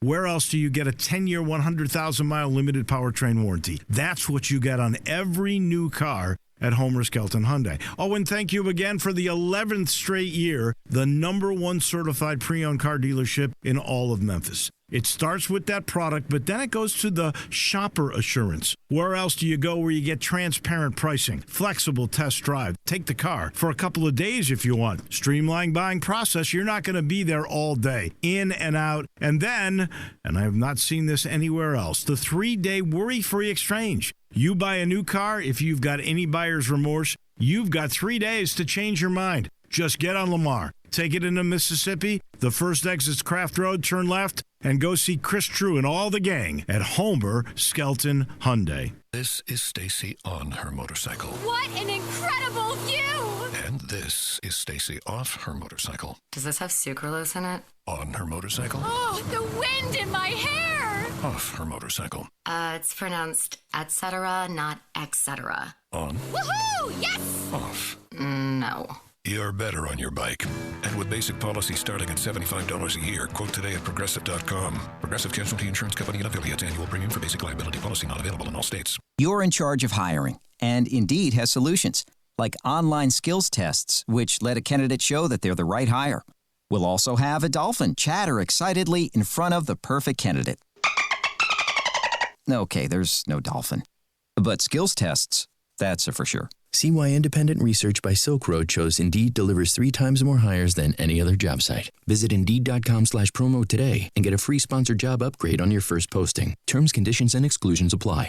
Hey everybody, this is Coach Penny Hardaway. There's a comfort in being home, and to me, comfort food and family makes Memphis the place to be, along with having the best basketball fans in America. I like pulling into Corky's and getting one of their family party packs. How can you go wrong with pork, beans, slaw, sauce, and buns for only $5.99 a person? It is so easy. I can call ahead, order online, or just pop in. Tailgating can't get any easier. Tell them Penny sent you. Encore flavor, Corky's barbecue. If you need glass replaced, there's only one name you need to know: Benswinger Glass, the largest full-service glass company in the U.S. They've been an industry leader for over 125 years. For all your residential, commercial, or auto glass needs, Benswinger Glass is the name you need to know. 24-hour emergency service for all commercial customers, plus a nationwide warranty on all professionally installed glass. Visit Benswinger Glass in Midtown, located at 340 South Hollywood, across from the Liberty Bowl. Visit their website, benswingerglass.com. Benswinger Glass. Got something you want to get off your chest? You better have a backup plan. Want to join the conversation? Someone needs to tell him he has to grow up. Join us on the First Bank phone lines at 360-8255 or the First Bank text line at 67129. Now, more of Sports Time with Wolo and Stats. This hour of Sports Time is brought to you by Homer Skelton Hyundai. Here once again are Dave Woloshin and Brad Norsworthy. Welcome back to Sports Time with Wolo and Stats. Austin Eldridge here with you in the Family Leisure Studios, filling in for Dave, who's on his way down to Mobile as the Tigers are getting ready to take on South Alabama. Yes, sir, baby. Gabe Kuhn, and that's the voice of Glenn Rogers Jr. I have not seen him in so long. He used to come on with Peter and Wolo when they were doing a show together. Good to see you. And it's good to see you, Coach. And Brett's down in Oxford right now as Ole Miss getting ready to take on Southeastern Louisiana. And, Brett, it is good to see Coach Rogers' face. I haven't seen him in a while. I know. Brett, bring us something from the Grove, man. Bring me some of that good food from the Grove tomorrow, Brett. I will, Glenn. I'm telling you, you got a good one tonight with Melrose. 3-0 Melrose. Are they back against MUS? Well, I'll tell you, Cedric Wilson, and good afternoon to all our listeners. Cedric Wilson, the former Golden Wildcat quarterback and UT alum, has done an outstanding job revamping the team, revamping the community at 3-0. A lot of speed on the team. They don't have a lot of size like Melrose used to have, but they still got a lot of speed and a lot of athleticism. And we got to do a good job tonight of taking care of our gaps in the run game and out in the perimeter. We got to do a good job of forcing those speedy guys to our help to get those guys on the ground because they got some guys that can make you miss and go the distance to the house. So we got to be on our P's and Q's tonight. Cedric Wilson, a great story. Melrose through and through, and you're right. Out of there as a quarterback, made the position change. It worked out pretty well. He played professional football doing it. Son's down in Dallas playing for the Cowboys. Cedric Wilson Jr. I'd say things worked out well. I texted you today, Glenn, and I wanted to say it over there last weekend. It is always great to see him. Big Paul Jones, CFL scout extraordinaire. Yes, sir. He scouted you. Did he sign you for the CFL? Well, he tried to. He was with Winnipeg at the time, and they had a big workout down in Tulane, and he offered me and Alfred Payton, who's a CFL Hall of Famer up in out of Winnipeg, played in Winnipeg. He offered Alfred and I a contract. My agent told me to wait, and I'm glad I did because the Buccaneers picked me up, and so. But Paul always remembered that, and he and I got a real close relationship. When he was with Edmonton, they would always host their workouts at MUS, and so Paul Jones is a real good friend of mine and a great scout for many years. Yeah, great guy. And I'm telling you, nobody drives more. He flies nowhere. I mean, he flies nowhere. He's just like Stats. He's just like John Madden. He drives nowhere. But he's in that big Cadillac. He passed me one time. I promise you. I don't think I'm violating anything here because I brought it up to him last week and he laughed about it. He passed me one time on the interstate around Russellville, Arkansas, on the inside shoulder about to go over a bridge. He was going about 120. I was going to say he was probably going over 100 miles an hour. He doesn't drive anywhere. If he's going 2 blocks or 100 miles, he drives A to B as fast as the car can go. And he's always got that big You're car. Not talking about me, are you? No, we're talking about Paul Jones. There you go. Talking about, hey, Dave Wolo. Hey, Dave. We're talking about a CFL scout extraordinaire. Yeah. We're talking about Melrose and MUS tonight. That's a good one in the area. Absolutely. I mentioned to Peter. Peter's calling a good one with Oakland and what they've done with their program. 6A defending state champion at Germantown. Germantown needs a win. 1-2. Oakland 3-0. I'll tell you, and very disappointing last week. Germantown going down to DeSoto Central. I know the game didn't turn out the way they liked it. But back again, it's another big time opponent. Oakland out of Murfreesboro and. Anytime these teams come in town, they're looking for a win, and hopefully Germantown will be able to pull off. But I think it's going to be a tall task tonight because Oakland has a real good team. And they seem to be the big favorite in that game. I would have to agree with that. Is Germantown, that was a big surprise in the positive way last year? Are they? These kids still can turn around the season, but would you say it's disappointing to begin the way they have at 1-2?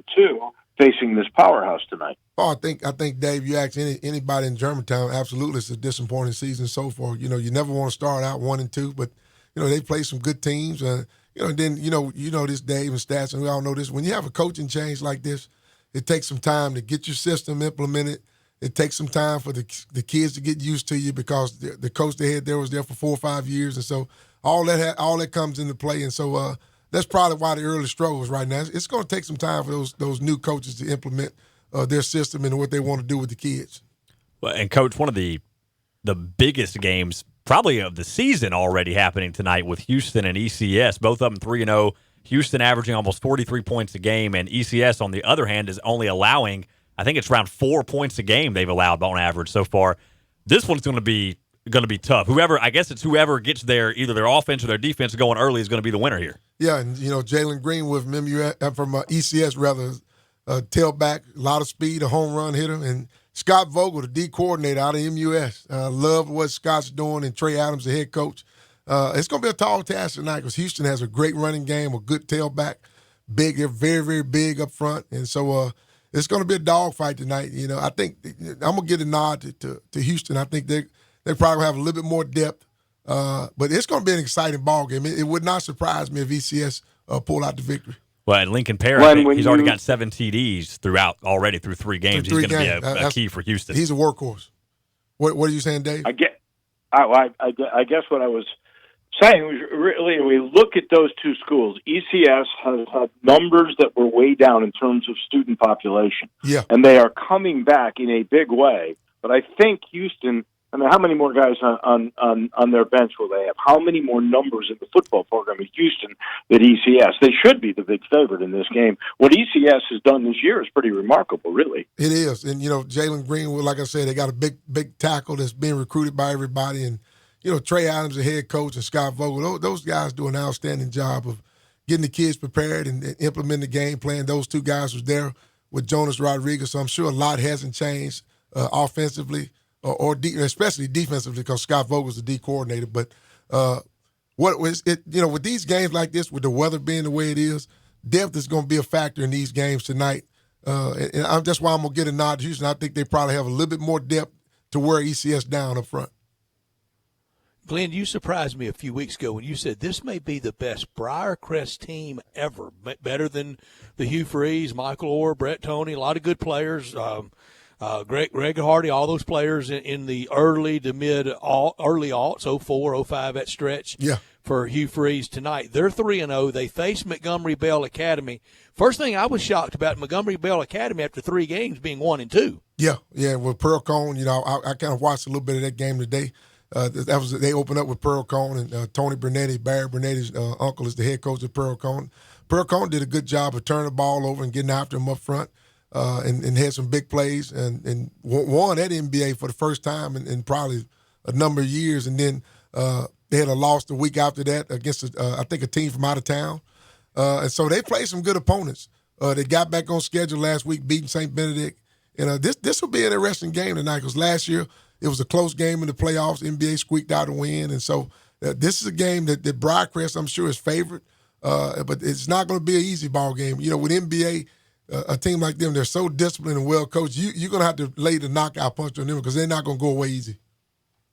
Another good game, I think, will be at Christian Brothers, a team that you obviously know very well, having beaten them in a terrific game last Friday. They've got White Station, new coach at White Station. He's done a good job. They're 2-1. I think this game will be close. You probably have to give the nod to the Brothers, but this is not one of those easy games, Glenn. Oh, absolutely. White Station, like we said in the past, Dave, they always play a tough schedule. And I'll tell you, last week, fellas, the atmosphere at Hull Dobbs was just electric. Yeah. It was amazing. It was about probably 2,000 fans out there, and it was just an electric atmosphere when we came out to see both sides filled to capacity almost. And what an exciting ball game we had with them. And we pulled out a win. We held on for a victory. But I imagine Coach McDaniel will get back on schedule. Probably, I'm sure they had a good week of practice, preparing and going over mistakes and things that they need to do to get prepared for this game. I suspect they'll get back on the winning track tonight against a good White Station team. Over 400 yards of total offense last week for Christian Brothers in that one. Glenn, it's one of the great rivalries in the country. Absolutely. And I've always said it's that kind of rivalry. You played in them, the rival game that when you go back to 10, 20, 30, 50-year reunion, one of the first conversation points, we went 3-0 or we went 2-1 against fill in the blank against that rival. And last week it went MUS's way, but Christian Brothers has a good team. Absolutely. They're big up front. Al Wooten, the tailback, did an amazing job against us, running the ball very hard and with some power. And, we had a hard time tackling Big Al. And so they got after us on that first drive, and then we settled down, settled in, and offense got going, and then it was just a good ball. We jumped up on them, and then after halftime, they came roaring back like we figured they would because they're not going to give up. In a rivalry game, the teams are going to keep fighting toward the end, and so it was a great ball game for all the fans, and I'm just glad we came out on the winning end of it. Well, Coach, a game that I have some interest in as I'm on the broadcast team for Hernando. The Tigers are at home tonight taking on Fairleigh. Fairleigh has Terry Wilkins, who is a great running back. Scored 3 touchdowns last week in the first half against Kipp. They've outscored their opponents 134-13 in 3 games. But they're a 2A school, Hernando a 6A Mississippi school. They're a little small for a 6A team, but the depth could be the key here. What do you think about that matchup? Hernando 1-2, Fairleigh 3-0. Absolutely. And, Gene Robinson, the head coach at Fairleigh, is a North Carolina Tar Heel graduate and graduate of Whitehaven High School. Gene has done an amazing job at Fairleigh, just getting the kids involved and getting the community back in love with football. And like you said, they're 3-0 right now. But like you said earlier, depth, with the weather being the heat and the weather being so hot, depth is going to always play a factor in ball games like this. And Hernando has a good team, a lot of bodies. And anytime you can throw bodies at people and you got guys that just going one way, you'll wear a guy down. And so I'm going to get a nod to Hernando. I think they'll pick up a win at home tonight because they're just going to simply wear Fairleigh down tonight. That'll make Austin Eldridge a very happy man, I can tell you that. Now, one other thing I find interesting, because at the beginning of the year, you warned us, Glenn. Coach, you said Bartlett was going to have a good year. Absolutely. And they are sitting at a perfect 3-0. But now they've got Central, who's had a tough time getting used to the loss of 5 guys, but you know that is a well-coached team with Major Wright. They come in 1-2. The game is in Bartlett. This one's hard to pick. So you tell me who you think has the edge here. Well, it's going to be a great atmosphere. Tim Jones, the principal out at Bartlett, is a former teammate of mine, and Chuck Bowler on the staff, another former Tiger teammate. And, Bartlett's got all those great facilities going up and a lot of good things going on. Yeah, new stadium. The community out in Bartlett, the city of Bartlett, is very excited. They're 3-0. And a real good Central team coming in under Major Wright. And the key to the game tonight is going to be, can Bartlett stop the counter? Major Wright is going to run the counter till the cows come home, and then he's going to play action off of that. But can Bartlett stop the counter? If they can't, it'll be a long night. If they can get it done, they'll pull out a win. I think Bartlett will get it done tonight. It'll be a close ball game. Wow. I think they'll rally and get it done. It'll be a lot of excitement in there out there at Bartlett. Wish I could be at that game. There'll be a lot of excitement in there. That will be. Glenn, last year I went to the Bartlett. I went to the Bartlett opener. I think it was against Overton when opening night. Man, it was blast furnace hot. But you could feel that was the last year in the old stadium before they moved into the showplace this year. But you could feel the pride there. And I tell you another place that you could feel the pride. Last year I went to a game down at Whitehaven. You can feel the pride in that community of those parents. I mean, they're working hard in those concession stands and doing it all, and just hot as blue blazes in both places last year. And I thought, that is the band parents, the cheer parents, the football team parents, and that is what high school football is all about. Tonight, Whitehaven, they go to Brentwood after going to North Little Rock last week and putting a thrashing over the Wildcats in North Little Rock, 23-0. Tonight they travel to Brentwood. I tell you, Coach Salisbury, to me, has one of the best setups in the city. He's got a lot of good feeder schools. He's got a big staff. A lot of football matters. Yeah, a lot of former Whitehaven players on his staff, and Vincent Hunter, the principal, is into sports, and so they do an amazing job. Not only with football, girls and boys basketball. Whitehaven is pretty competitive in every track. They're pretty competitive in everything, and so it'll be a tall task tonight going up to Brentwood. Brentwood lost last week to McCallie. McCallie beat them at Brentwood last week, and so Brentwood's in the same boat as Whitehaven. Big staff. The head coach is out of Texas, so he's got an amazing staff. And this is going to be, to me, this is going to be a close ball game. I'm going to give a nod to Brentwood. I think they'll get a field goal at the end and win that ball game. But this is going to be one of those knockdown, drag. It's going to be like a heavyweight fight. It'll be an amazing atmosphere up in Nashville tonight at Brentwood Stadium. Where Carter Flat Field, rather. I'm going the other way. When Whitehaven comes back home late tonight or early tomorrow, they'll be 4-0. You and I are going the opposite way on this one. Here's a tough one. Lausanne got trounced going to Kentucky early in the year, bounced back last week. Cordova, we know, is really good. This one's at Cordova. What happens tonight? Well, Coach Wimley is another guy that's been around. He's got a great program. He's building out at Cordova. Kevin LeCastro is one of the premier coaches in this city, and we know what he's did at Lausanne with that. I think it was a 32 or 34 game win streak, broke our old win streak, and so this will be one of those games that'll go down to the wire. I'm gonna give the nod to Cordova. I think they'll squeak out a win. I think they'll get enough stops because Cordova, if you hadn't played them, Dave, or seen them, They're big up front. Their strength is in the D line and the linebackers. That's where their strength is. They got good enough athletes in the back end, and they do a good job of running the ball and mixing it up. I think this will be a ball game. They'll squeak out a win tonight. Yeah, they're missing Eric Gray, who's, by the way, killing it. He is up in Tennessee. First couple of games he's played at Tennessee. Yeah, and what a shame. Tennessee's off to an 0-2 start, but Gray is doing his part. Yep. Hello?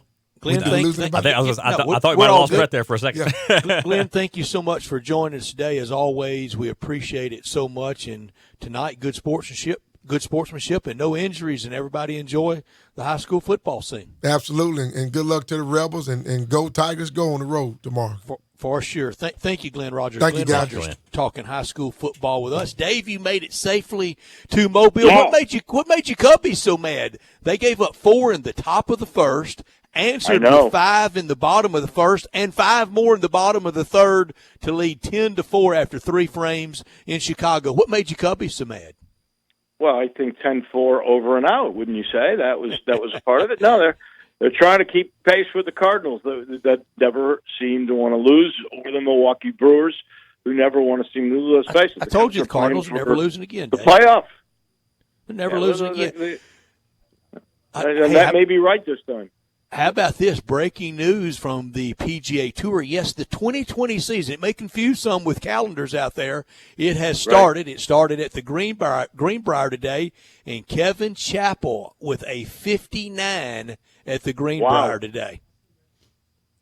Man, I don't care where you play. This is crazy. 59 is amazing. I do remember. I still think to this day that the hardest 59 was Al Geiberger's, just because it was the first one. It was left clean in place. It was the longest of all the golf courses on tour at the time, and we had equipment. I think we all know how hard from Tips Colonial South is. So I agree. Think that is pretty good. Now, the Jim Furyk 58, I think we have to recognize that probably as the greatest round. Yeah, 58 beats 59 by 1, but for Mr. 59 to be the first and to do it with those clubs and that ball on that course, I'm with you. Yeah, but that anytime you shoot 59, Kevin Chappell should be in 7-7. Now let's just see if he goes on to win the tournament. Now, isn't that the weird year that when Geiberger won that tournament, he never shot around in the 60s, correct? He had the 59, right, and then he had a couple of low 70s. Never shot in the 60s. That is correct. We're going to take a break. When we come back, Dave will fill us in more on the Tigers' day of travel. Sounds like it was a good one. He's in Mobile. Austin Eldridge is in our Family Leisure Studios. It's being produced by Gabe Kuhn. I'm in Oxford. Yeah, we're keeping up with everything we're doing today, and we want you to keep up with us. Thank you for listening so very much. 360-8255 at the First Bank phone line, 67129 the First Bank text line. You're listening to Sports Time with Wolo and Stats on Sports 56, 87.7 and 96.1. Get happy with Johnny Radio's Happy Hour. Weekday afternoons from 1 till 3 on Sports 56, 96.1 and 87.7.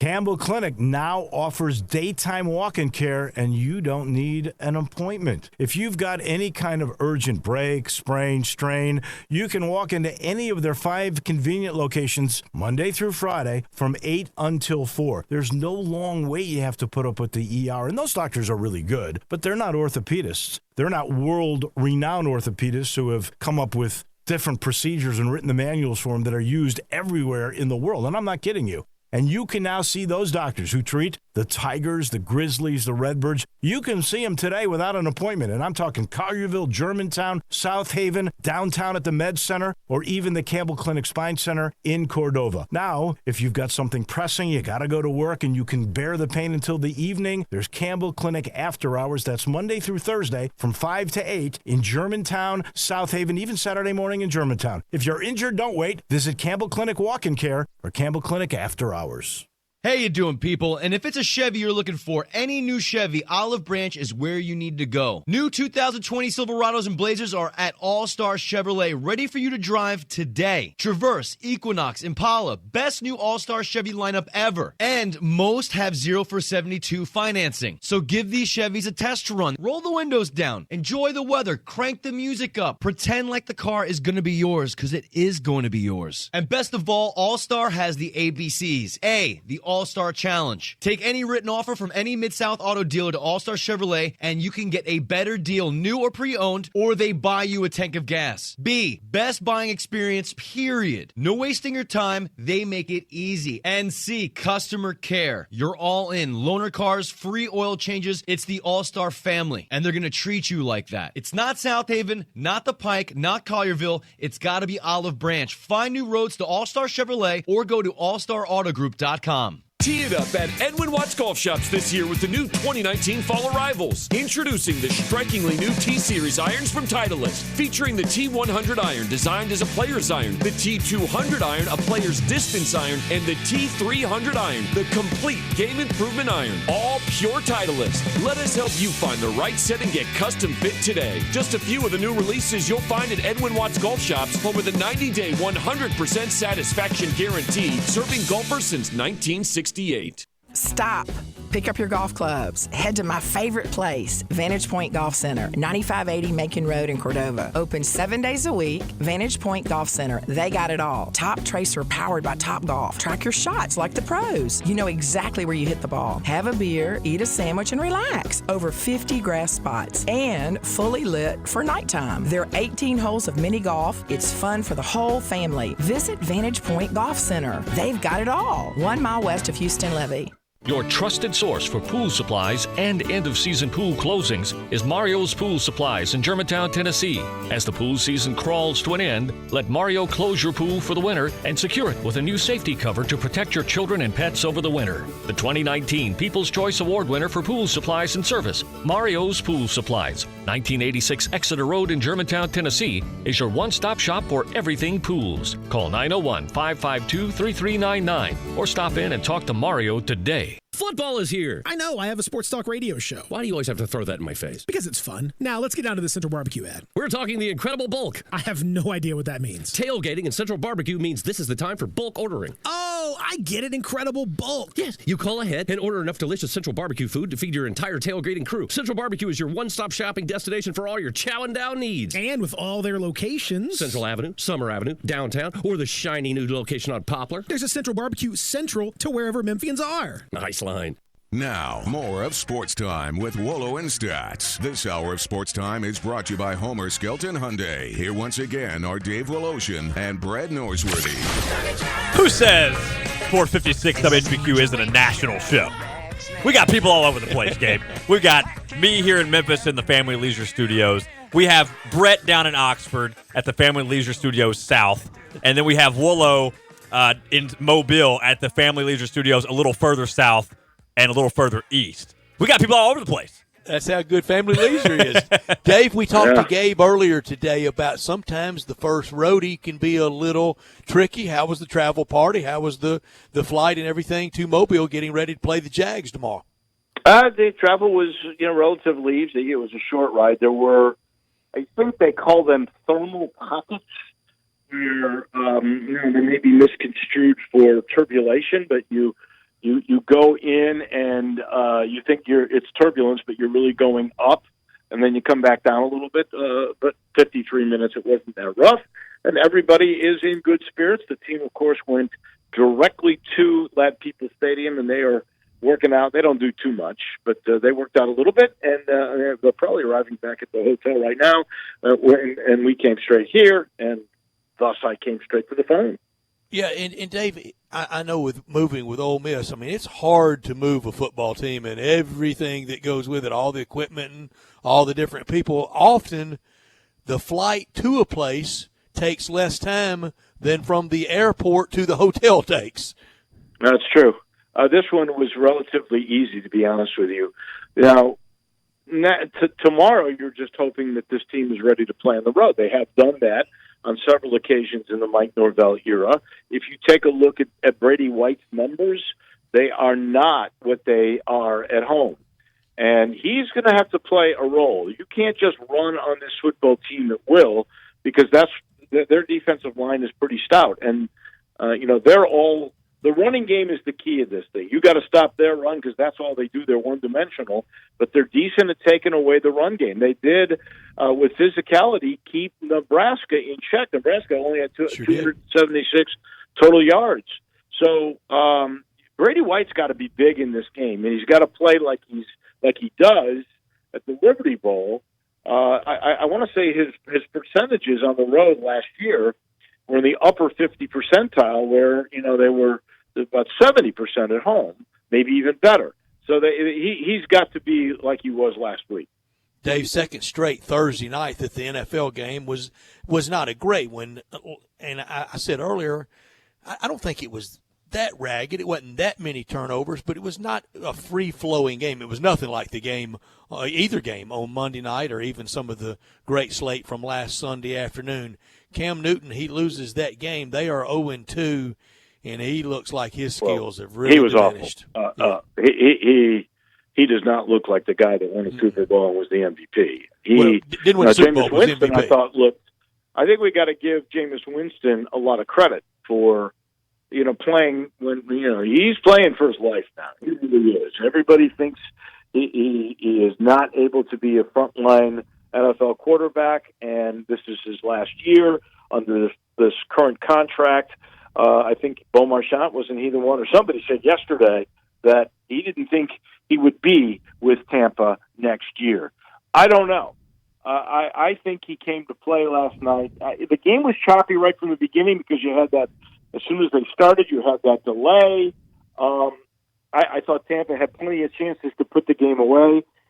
But if you look at the third down percentage for Cam Newton, you would have to be going, is this the same guy we saw a couple of years ago? He is just way off. Now, some of that was the Tampa Bay defensive front getting to him and not giving him a lot of time. He was not getting help by his O-line. But you've got to play better than that. And there's something missing. I don't know what's wrong. Dave, I asked Brett this earlier before you were on, and speaking of Cam, I told Brett, since Super Bowl 50, when Cam got hit so many times by the Broncos defense, to me, he's really never been the same since then.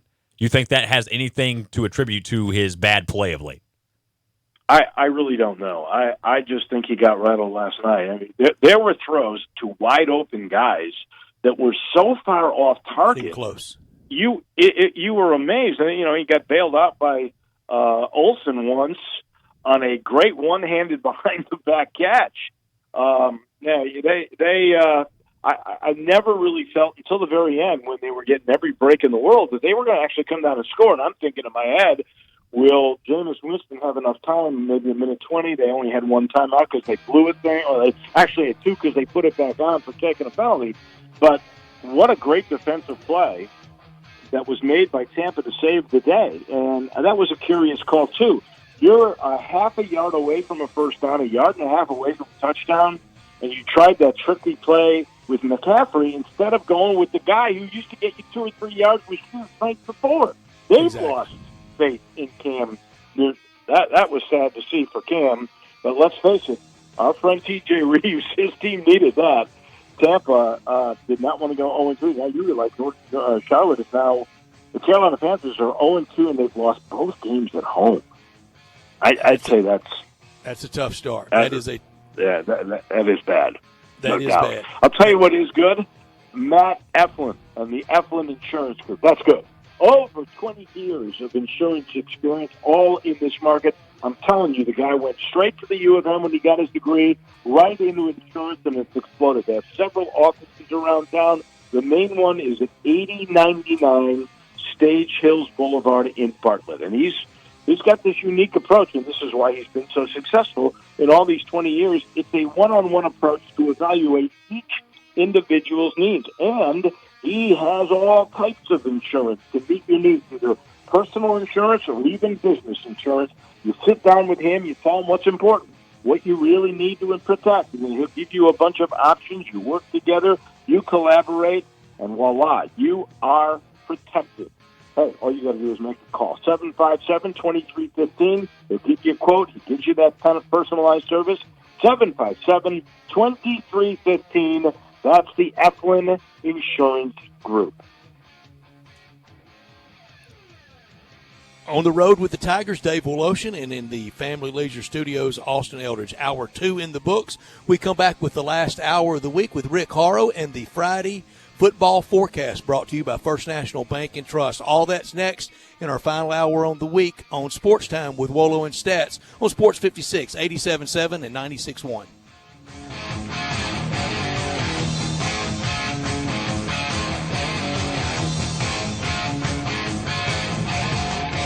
Campbell Clinic now offers daytime walk-in care, and you don't need an appointment. If you've got any kind of urgent break, sprain, strain, you can walk into any of their 5 convenient locations Monday through Friday from 8 until 4. There's no long wait you have to put up with the ER, and those doctors are really good, but they're not orthopedists. They're not world-renowned orthopedists who have come up with different procedures and written the manuals for them that are used everywhere in the world, and I'm not kidding you. And you can now see those doctors who treat the Tigers, the Grizzlies, the Redbirds. You can see them today without an appointment. And I'm talking Collierville, Germantown, South Haven, downtown at the Med Center, or even the Campbell Clinic Spine Center in Cordova. Now, if you've got something pressing, you got to go to work, and you can bear the pain until the evening, there's Campbell Clinic After Hours. That's Monday through Thursday from 5 to 8 in Germantown, South Haven, even Saturday morning in Germantown. If you're injured, don't wait. Visit Campbell Clinic Walk-In Care or Campbell Clinic After Hours.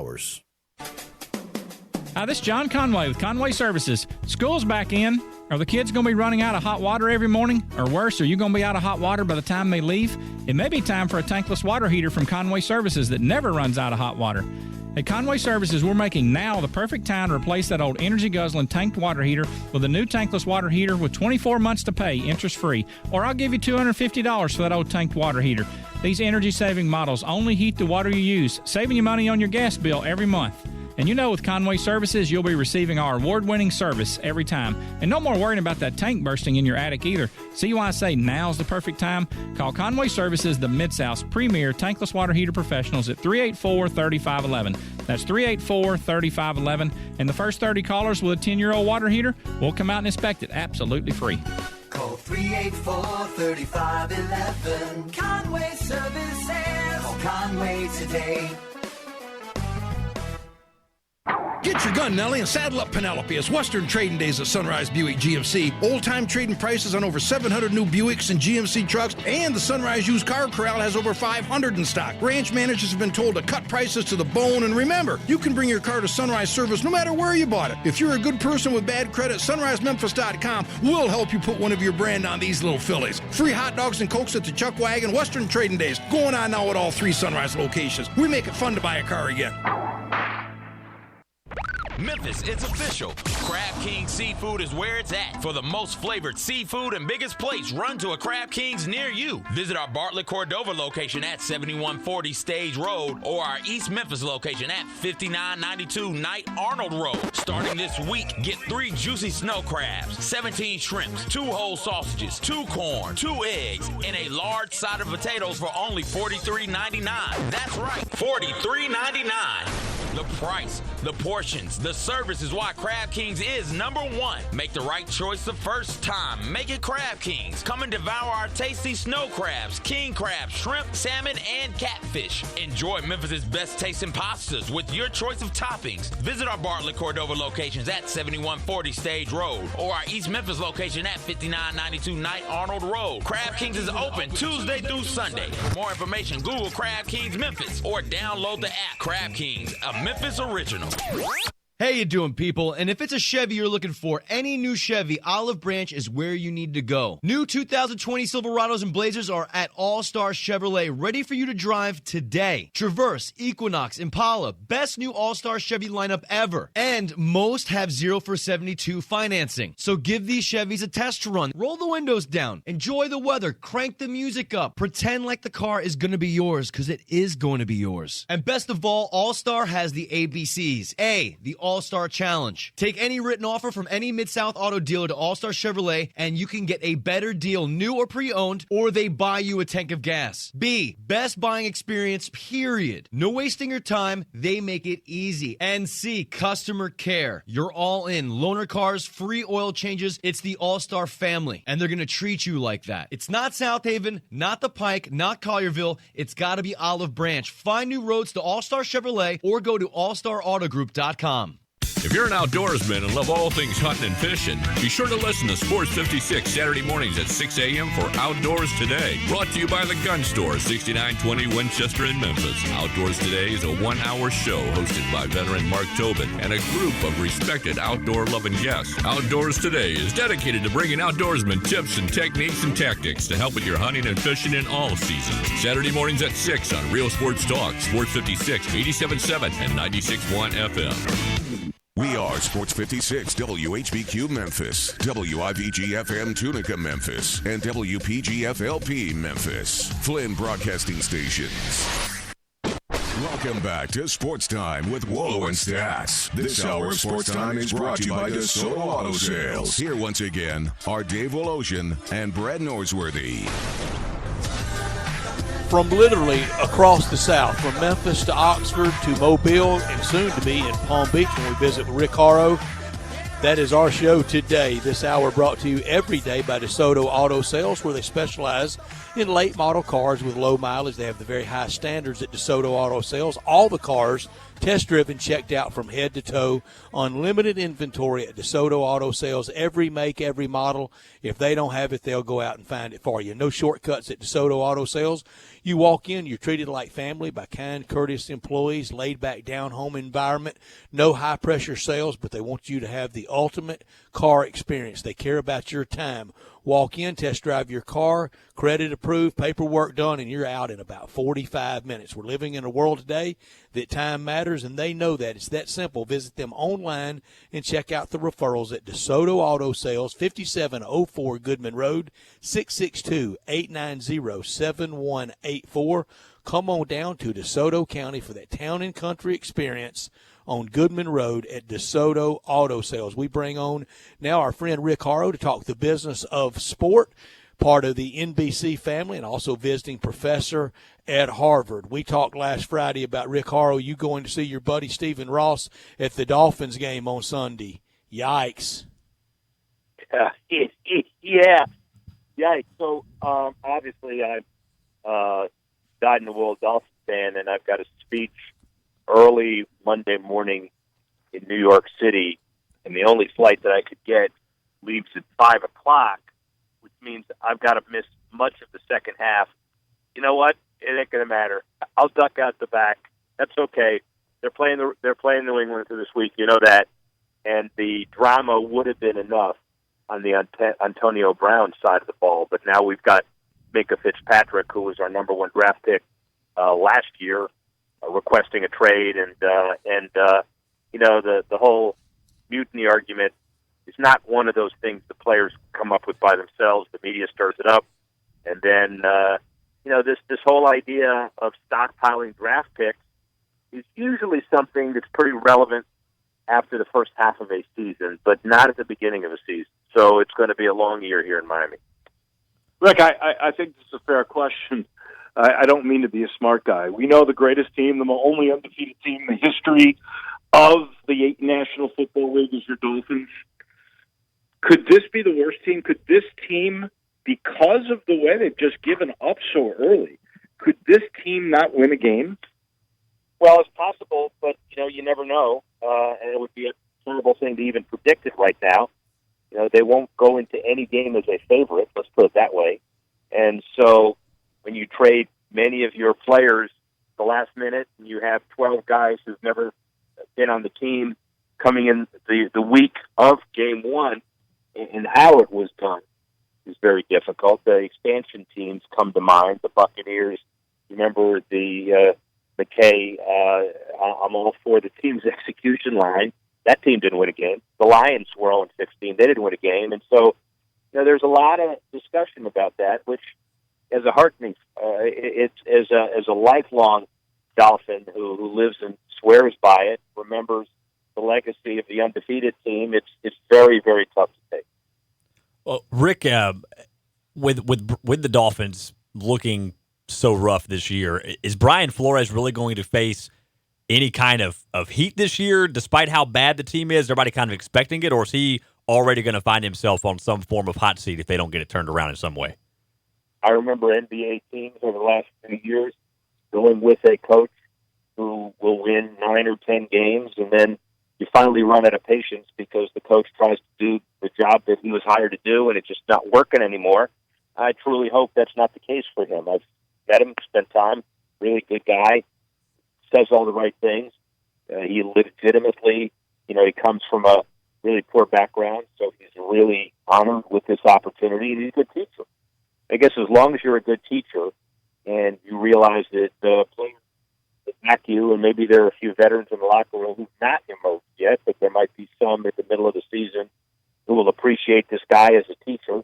And if he teaches, and if he treats the players with respect, and they continue to play for him at the end of the season, it's a different question. But don't ask me that today. Ask me that week 12 or 13. Yeah, Rick, it was a different time when Paul Hornung and Alex Karras and Joe Namath got in trouble for consorting with gambling types. It was a long time ago. Now, nearly 1/4 of adults in the United States say they would bet on an NFL game this season if it were legal in their state. And this year, projected 38 million American adults will bet on NFL games this season. It's out of the shadows. That's a long time ago for Joe Namath and Alex Karras and Paul Hornung to be in trouble. It's interesting. And the other thing I wrote down, remember, is nearly 40% will bet on a game and will bet on games with the NFL, whether it's legal or not. So when I was doing the stadium stuff for the NFL, funding, citing, getting deals done back in the leather helmet days myself, I was told by Paul Tagliabue and then Roger Goodell early, don't mess around with any gambling revenues. Don't talk about sponsorships by casinos, or don't put stadiums on Indian land when you structure these deals. We got to stay clean. We got to stay away from it. Look at it now. 20 states are thinking about gambling by the end of the year. Wouldn't be surprised if it's 30 or 40 within the next 3 or 4 years after the Supreme Court ruling. And so when you think of all of that together, you realize that you're silly as a state if you don't go after the dollars, use it for schools and parks and libraries and all of that. If you're a team, you're silly if you don't start thinking about putting gambling facilities in your stadium, in your arena, and also in restaurants. Look at what Buffalo Wild Wings is doing. They're helping with fantasy and gambling in their restaurants. Why not bring the demographic in and use it to generate some audience? So it's a lot different time now than it used to be. Guarantee that. We are talking with Rick Horrow. We do every Friday, the professor from Harvard, and, of course, the NBC family of networks. And today, Rick, Kevin Chappell, in one of your favorite things, golf, shot an 11 under 59 at the Greenbrier in West Virginia. That's the 11th sub-60 round in PGA Tour history. Now, if it's 72 and you go to 59, you're 13 under. This is 11 under. But my question for you is, when you get to that magic under 60, when you get to 59, or Furious got the best at 58, what does that financially mean for you in this day and age? Well, it means you're probably going to win the tournament, which is nice. But, It's a lot different for Al Geiberger when he did it years ago, and it was a breakthrough. Now it's a people talk about it. It's an asterisk. You get some notoriety. Now, I'm not sure there's an endorsement coming from a guy who has a 59. I do think that, you heard it here first, but maybe other people will think about it. There ought to be some kind of a club, a 59 club, that is sponsored by a liquor company, let's say, or some other endorsement. And you do the deal based on people who have shot 59. You get them all in. You use it as part of an endorsement. You pay them. You have special events, and you honor it. So you heard it here. Hadn't happened yet, but you and I can share the idea. I'll take 80%. You take 20%. I'll tell you what. Some bourbon that was made in 59 should do it. That's how we should go. All right, fine. Yeah, You take I like it. 30%. I'll take 7%. Rick, you mentioned naming rights deals, and you've negotiated them. The Denver Broncos signed a 21-year naming rights deal for their Mile High Stadium with retirement plan provider Empower Retirement. I'm glad they've worked Mile High back into the stadium. That runs through 2039, and I'm sure it was probably one of the biggest deals signed by any of the naming rights of late. And it seems like every one tops the next one. Well, everyone tops the next one, especially with the circumstance, because, Sports Authority had the deal in Denver. That was a Denver headquartered company. They went bankrupt, so no more naming revenue for Mile High and the Broncos. They found this Denver-based retirement company, put the name on the facility. The terms are about the same, goes for many, many years. They didn't expect to find this company this quickly. So not only is it a better deal than the one before, but considering where the Broncos were with Sports Authority, it became a really, really good consequence after a bankruptcy. Do you think we will ever see some of the sacred cows?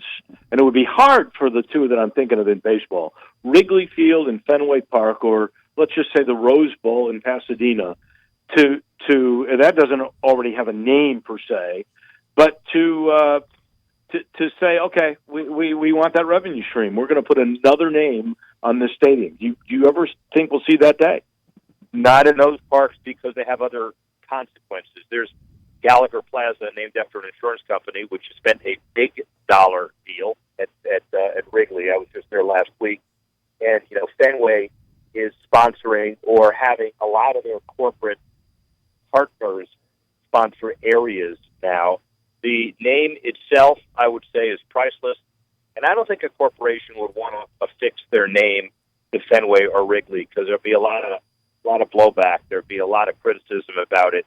So they'll find other ways to put the money into the deals. To be sure, American Airlines spending $9 million a year over a 10-year period just to have an entrance gate at the new stadium in L.A.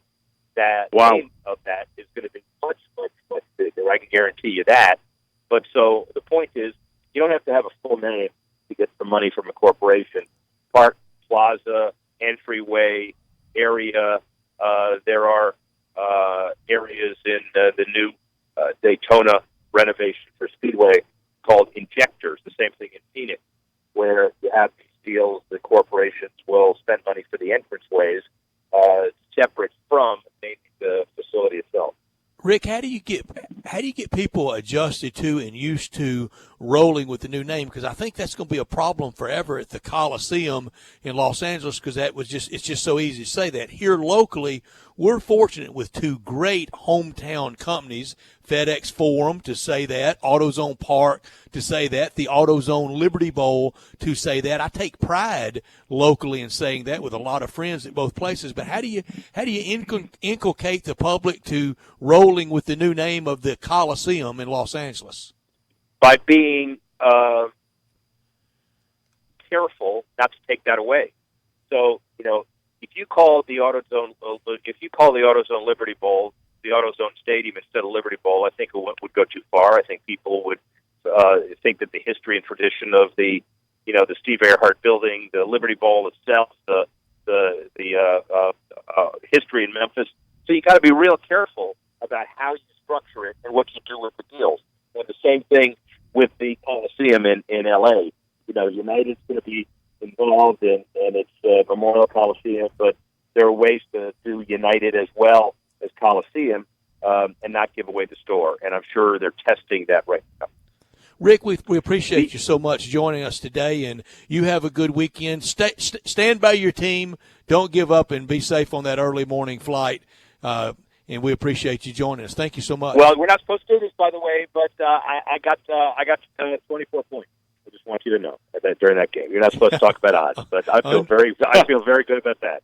We talk about them openly. Thank you. 24. Is that an NFL game or a college game? Come on. Yeah, no, I understand. 24 plus a half, I think, probably. See you next week. Wow. You got it. Rick Horrow talking the business of sports, Dave.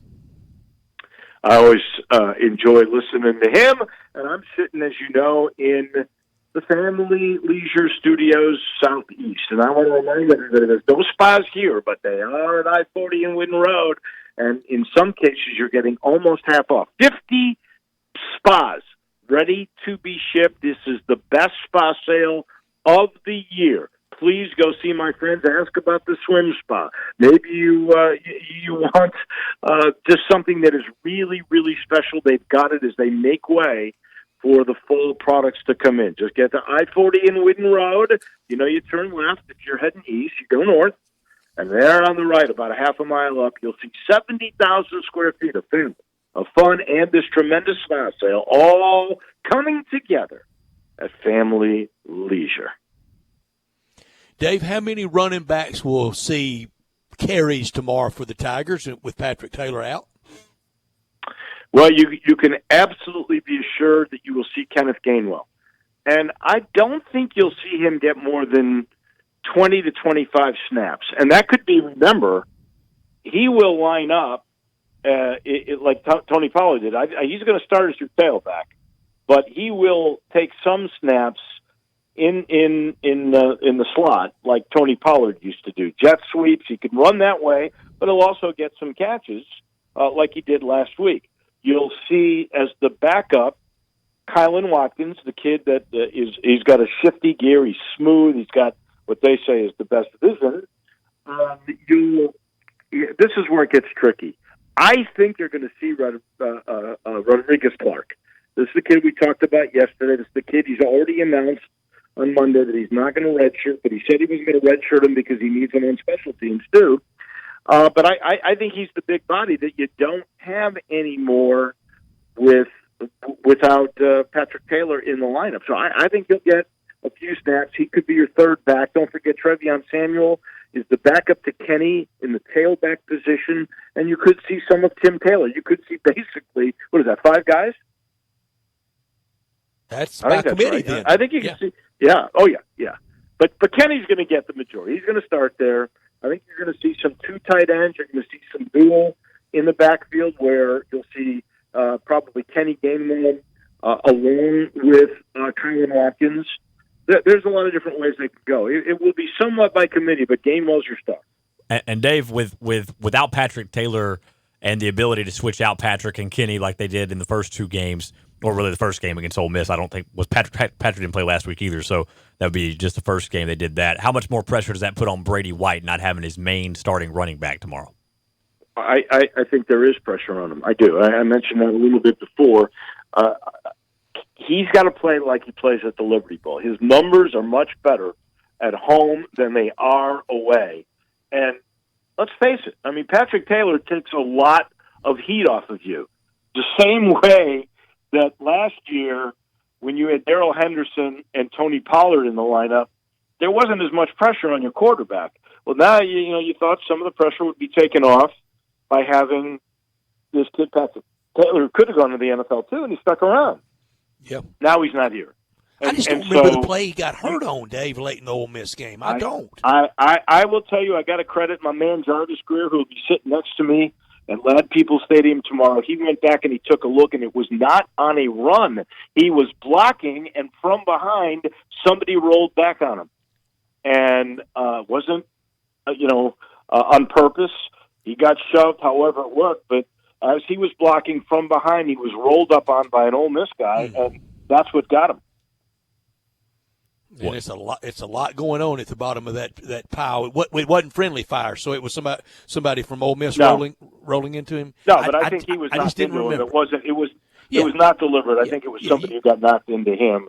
And it's unfortunate. It happens. He's clearly out for this week, and I don't know how much longer he's going to be out. But I would be surprised at this point, just from the things that I've heard, and I did not hear this from the coaching staff. But I would be surprised if he was back for Navy. I think they're going to have to figure it out without Navy. I said earlier, just gnaw out a win. But if you could really be impressive and really roll to 3-0 in the open date, I think it would build to that Thursday night at the Liberty Bowl against Navy to something really special. I agree. Memphis has been they've lost their last 2 or 3 road games to start the year.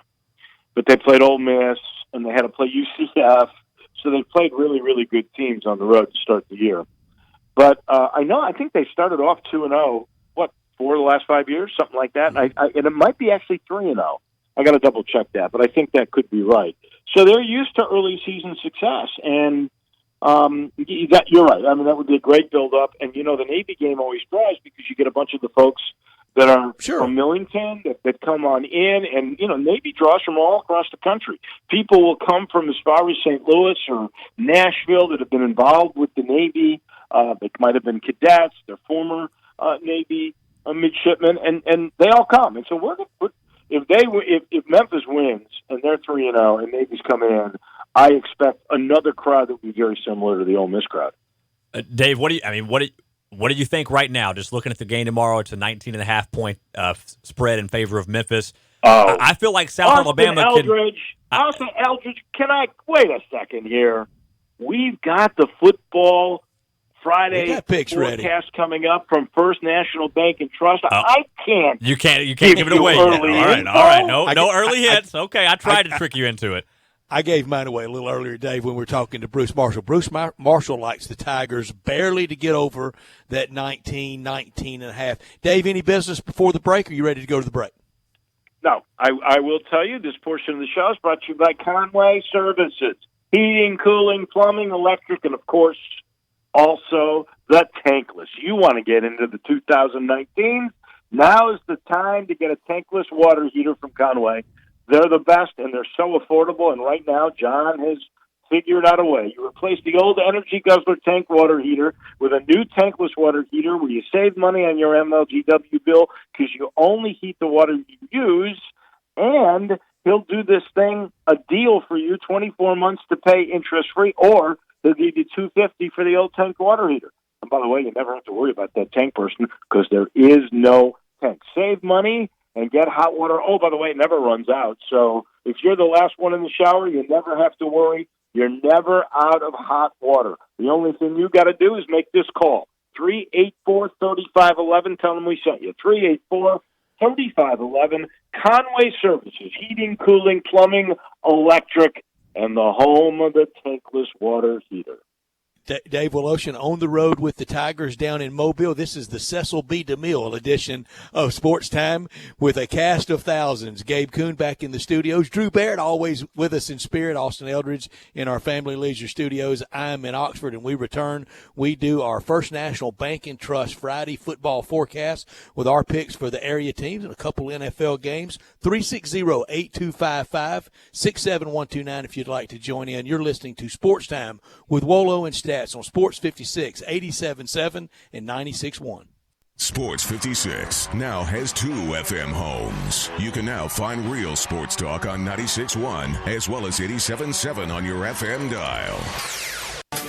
Hi, this is John Conway with Conway Services. Did you pay a big repair bill on your existing heating and air conditioning system this year? Is your energy guzzling heating and air conditioning system on its last leg and you think it's worth nothing? Good news, it's buyback days at Conway Services. We'll buy back your repair bill this year up to $1,500 toward the purchase of select Carrier Infinity systems. That's right, we'll buy back your repair bill up to $1,500, even if we didn't do the repair. Just show us your repair receipt from any company and we'll buy your repair back. If you didn't have a repair bill this year, we'll give you up to $1,500 trade-in on that old energy guzzling system toward the purchase of select Carrier Infinity systems. When air conditioners get old and inefficient, the cost of repairs and high utility costs could almost pay for a new system. So call Conway Services, the Mid-South's premier heating, cooling, plumbing, and electric service company at 384-3511. And the first 30 callers with a 10-year-old heating and air conditioning system will come out and inspect it absolutely free.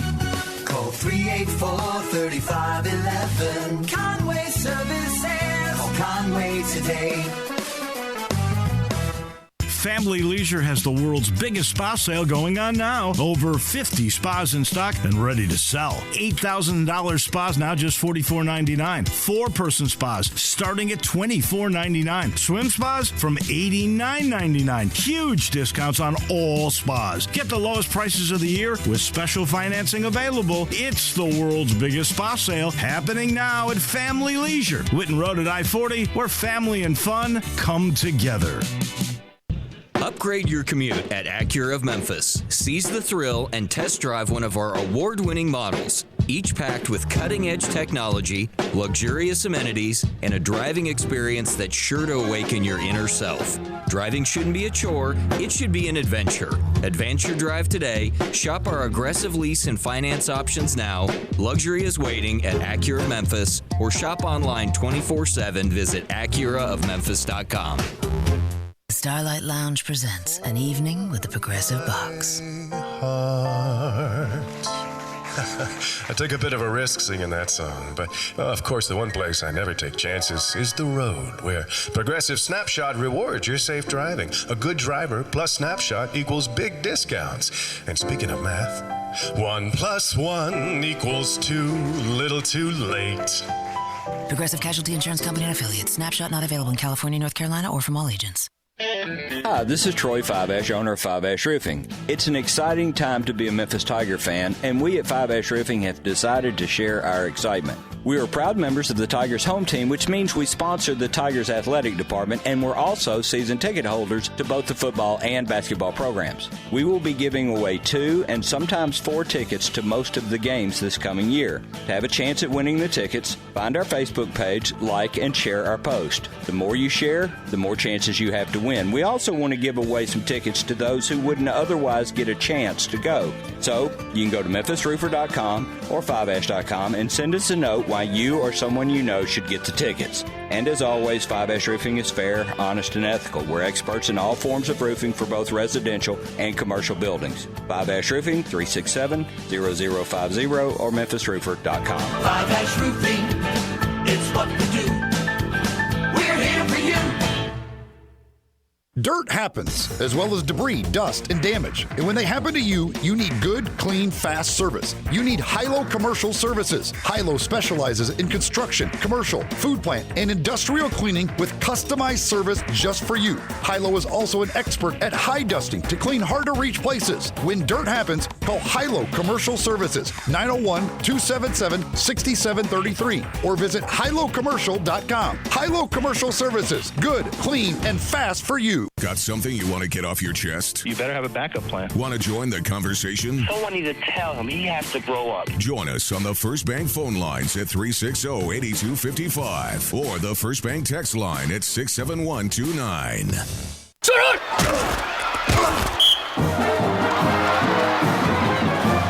Time for the Friday football forecast from First National Bank and Trust, a division of First National Bank of Eastern Arkansas. For real estate, commercial, ag, hunting, and recreational, contact them at fnbt.com or 901-498-5763. Friday football forecast from First National Bank and Trust, a division of First National Bank of Eastern Arkansas. Real estate isn't something you purchase or develop or desire. It's something you appreciate, respect, and know.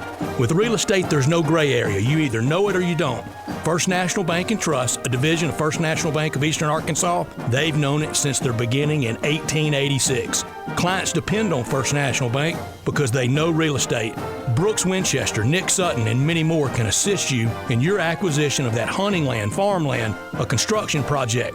Let First National Bank and Trust make your dreams a reality. 775 Ridge Lake Boulevard, Suite 140 in Memphis, 901-498-5763 or fnbtmemphis.com. That's fnbtmemphis.com. For commercial real estate, residential construction, or recreational and agriculture financing, let First National Bank and Trust help you, a division of First National Bank of Eastern Arkansas, where I've had an account and been a friend my entire life.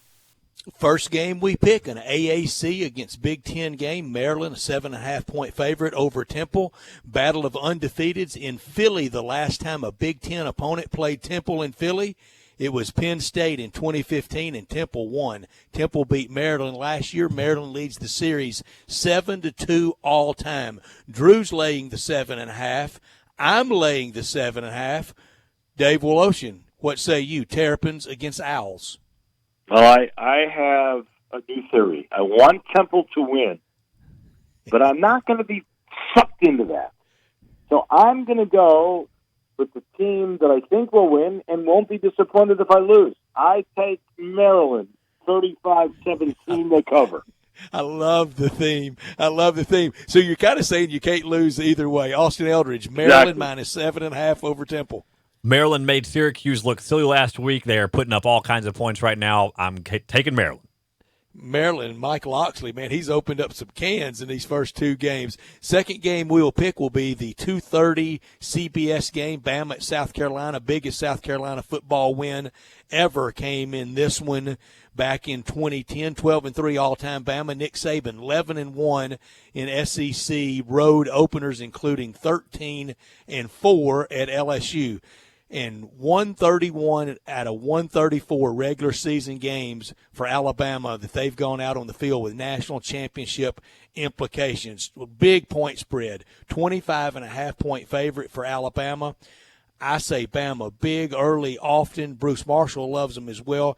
Bama 41-7 over South Carolina. Dave? You got 41-7. That's 34. Is that going to make your average over 38, which you need for our first 5-game bet? Just curious. Well, with 39 in the first game and 52 in the second one, I got some wiggle room. You do, but you won't after this one. South Carolina's going to play some defense. Alabama's going to win this game. There's no doubt about that. This is in Columbia, ladies and gentlemen. Alabama wins, but South Carolina covers, and I think, 31-17. Oh, that would be very respectful. Did you see what he did, Austin? He almost went something only you and I know on that one there with the point total. Austin Eldridge, your pick, I'm going to let our listeners know that Drew lays the points with Alabama. He thinks Bama rolls big. Austin? Well, I thought you guys were going to call me crazy, but Dave did it, so I'm not the only one. South Carolina, give me the points, plus 25.5. I think Bama wins, but I think it's going to be 42. Somehow South Carolina gets a backdoor cover. Give me 42-20, Bama. All right, no trickeration with this next pick. Don't anybody give me the answer and say state and try to win both ways. I know people have tried that before in games like this. It's Mississippi State minus 7.5 over Kansas State at Davis Wade Stadium at Scott Field tomorrow. 3-0 all-time Mississippi State over K-State. This will be the fourth meeting. 12-2 Mississippi State versus the current Big 12 all-time. State does not have a losing record against any Big 12 team that they've played. Chris Kleiman, the new head coach at Kansas State, taking over for legend Bill Snyder. 24 straight wins for him as a head coach. That's 2 at Kansas State to go with his 22 he won at North Dakota State. I'm going to lay the points, take the Bullies, lay the 7.5. Bullies win 35-10 in a hot Scott Field tomorrow. Dave? I'm a little worried about the Mississippi State quarterback, but I think Mississippi State's for real. The Kansas State little role, or the coach's role, comes to an end. I'll be happy to lay the 7.5. 28-14, the Bullies. Austin? This was a tough one for me, but especially with the Mississippi State quarterback situation up in the air. But I'm going to go ahead and take Mississippi State at home, but I think they barely cover and get the win here. I'm going to say Mississippi State 24-14. So far today, 2 group locks. Everybody on Maryland, everybody on Mississippi State had some disagreement on Bama and South Carolina. Drew's with the group today on the group lock. He's taking Mississippi State as well. The game Dave Wolo will be calling tomorrow with Jarvis Greer down in Mobile. The Jags of South Alabama, 19.5-point home favorites. Last season they will play at Ladd Peebles as they move into a new stadium next year. It's the third 2-0 start for Mike Norvell in his tenure at Memphis. Last time to play in Mobile for the Tigers was on a rainy night against Bowling Green in a bowl game in 2004. As I said, last season for the Jags at Ladd Peebles. The Tigers 3-0 versus the Sun Belt during Mike Norvell's era. Bruce Marshall picked the Tigers barely to win and cover. Drew, of course, takes the Tigers. I have the Tigers winning the game, but not the 19.5, just by 17. Tigers 38-21 over the Jags, just a little shy of the Vegas number. Dave? I like Memphis in this game because I think South Alabama is very one-dimensional. I believe the Tigers will make them throw the ball, and I don't think they can do that on a consistent enough basis, whereas I think Memphis will be balanced. I think Memphis will cover. That's 19.5. I think they'll win by 21. I think they double the Jaguars, 42-21. So we're split on this. That would be a good one to call, and the Tigers come home happy tomorrow night, early evening into night from Mobile. Austin? This was another one that it's a little bit interesting. I don't think Memphis is going to put up the numbers they put up against Southern. I do think they're going to win, but I do think South Alabama covers. I'm going to take the Tigers 35-21. Just barely not covering. I'm with you. And what did Drew do? Drew, he took the Tigers big in this one, and he's on his way down there to the game. In Fayetteville tomorrow, Arkansas, 10.5-point favorite over Colorado State. They lost last year out in Fort Collins to Mike Bobo, the former Georgia Bulldog quarterback. Arkansas 3-1 all-time versus the Rams. I saw this game, I think, in Little Rock, 79 or 80. It was way back when. Back-to-back weeks for Arkansas against the Mountain West. They play San Jose State next week. 14 true freshmen played for the Razorbacks against Ole Miss. 14 freshmen, 5 true freshmen played in that game. Bumper Pool led the team in tackles in the first 2 games and one of the best names in college football. I have the Razorbacks barely covering, and I mean barely, by the old half point. Razorbacks cover the 10.5, winning 17-6 to get there by 11 points. That is cutting it as close as you can. Boy, that would be a snoozer game if it's 17-6. Drew takes Colorado State. And, Dave, your pick? I think Arkansas wins the game, but I think Colorado State will cover. They're not going to. They're not going to beat Colorado State by more than 10.5. I like Arkansas barely winning by a field goal. Austin, I'm with you guys. I don't see Arkansas being that good of a team. Well, they're not that good of a team, and I don't think Colorado State's going to win, but I don't think Arkansas covers. I'm going to pick the Hogs barely. It's not going to be a good-looking game either. I'm going to pick the Hogs 21-17. Remember, I got them barely covering and winning the game, just barely getting there over the point spread. All right, college football lock time. I'll start. I'm going to lay the 32.5 and take Georgia the week before the Notre Dame game. I'm going to take the Bulldogs at home against Arkansas State and lay the 32.5. Drew takes USC. They're going to beat up. Okay. Yeah, he takes USC. He takes USC. He lays the 4.5 on the road at BYU. Bruce Marshall went the other way in that one. Dave, your college football lock. Not that I'm a big Lovie Smith fan, but I will tell you, Illinois at home only having to give away 7.5 to Eastern Michigan. If he can't beat these guys by 2 touchdowns, he shouldn't be a Big Ten coach. Illinois, the lock over Eastern Michigan. Austin, did you catch that lack of appreciation for Dave to Lovie Smith? He took you to a Super Bowl, Dave, with your Bears. He did. He did. Dave, just the mistreatment. Dave's going to be the guy that trashes Joe Madden after he gets fired in about 2 weeks, Austin. No, he will be. I'm a Joe Madden dude. I'm a Joe Madden guy. Austin, your college football lock. My college football lock is my boys with the Army. Give me Army minus 17.5 over ETSU. That's Texas, or UTSA, rather. That is Texas San Antonio for those who might not know. So, yeah, give me Army minus 17.5.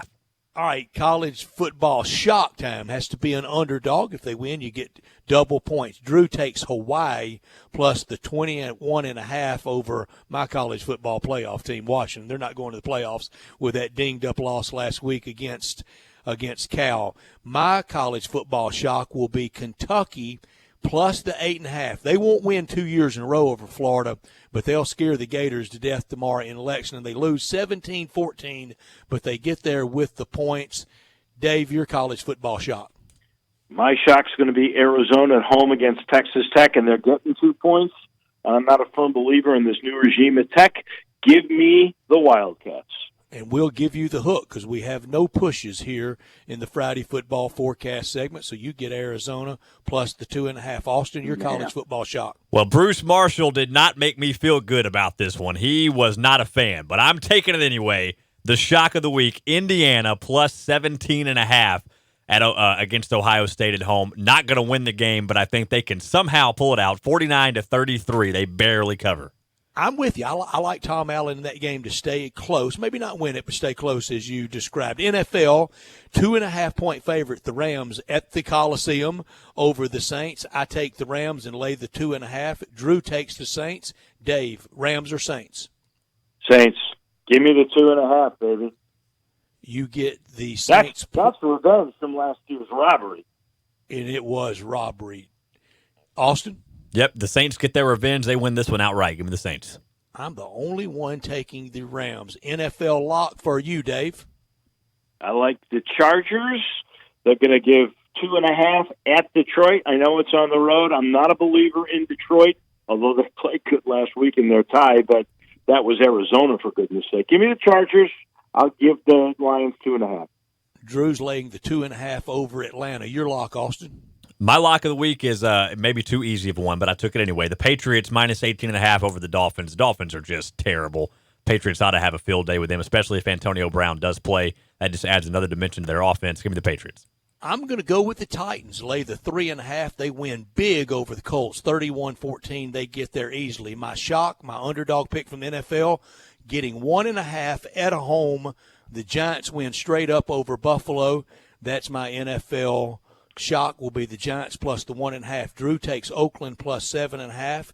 Dave, your NFL underdog pick. Well, I got to tell you, I almost took Buffalo as a lock. So you and I are Bring it agreeing on. on that one. Bring it on. My shock is Minnesota. They're getting 3.5 at Lambeau over a Green Bay team that I don't think is very good. Give me the Vikings, baby, and give me the points. Just never thought of Dave Wolo as a hater. Hating on Lovie Smith, hating on the Packers. He will turn on Joe Madden. Austin, your NFL shock. I took kind of a big spread here, but and it's scary because I don't know how good they are, but I took Arizona plus the 13 against Baltimore. I think Baltimore is not quite as good as they looked last week. Give me Arizona plus the 13. Good job, guys. That's our Friday football forecast pick from First National Bank and Trust, a division of First National Bank of Eastern Arkansas for real estate, commercial, ag, hunting, and recreational. Contact them at fnbt.com. That's fnbt.com or 901-498-5763. This portion of our broadcast also brought to you by Campbell Clinic. If you've been told you might need a hip, maybe a knee, shoulder replaced, but you just can't commit to going through a surgery. You're worried about the recovery process. You don't like going to the hospital. Maybe you don't think you're going to get back to doing the things you used to do that you really enjoyed after it's all over. Put joint pain on the sideline. Call the experts at Campbell. They now do same-day hip and knee replacement in 2 different surgery centers. You can walk in with pain at 7. You're home feeling better in time for lunch. It's that easy. Recover in the comforts of home. Be back in your garden, on a golf course, in the gym, playing with grandkids in a few weeks. I'm telling you, it is that simple. I've never heard anybody ever say they regretted having their hip or their knee replaced by the doctors at Campbell Clinic. In fact, they usually go, gosh, I wish I'd have done that years earlier. Campbell Clinic has 5 convenient locations in the area, and your nagging joint pain once and for all. Call 759-3811 or schedule an appointment at campbellclinic.com.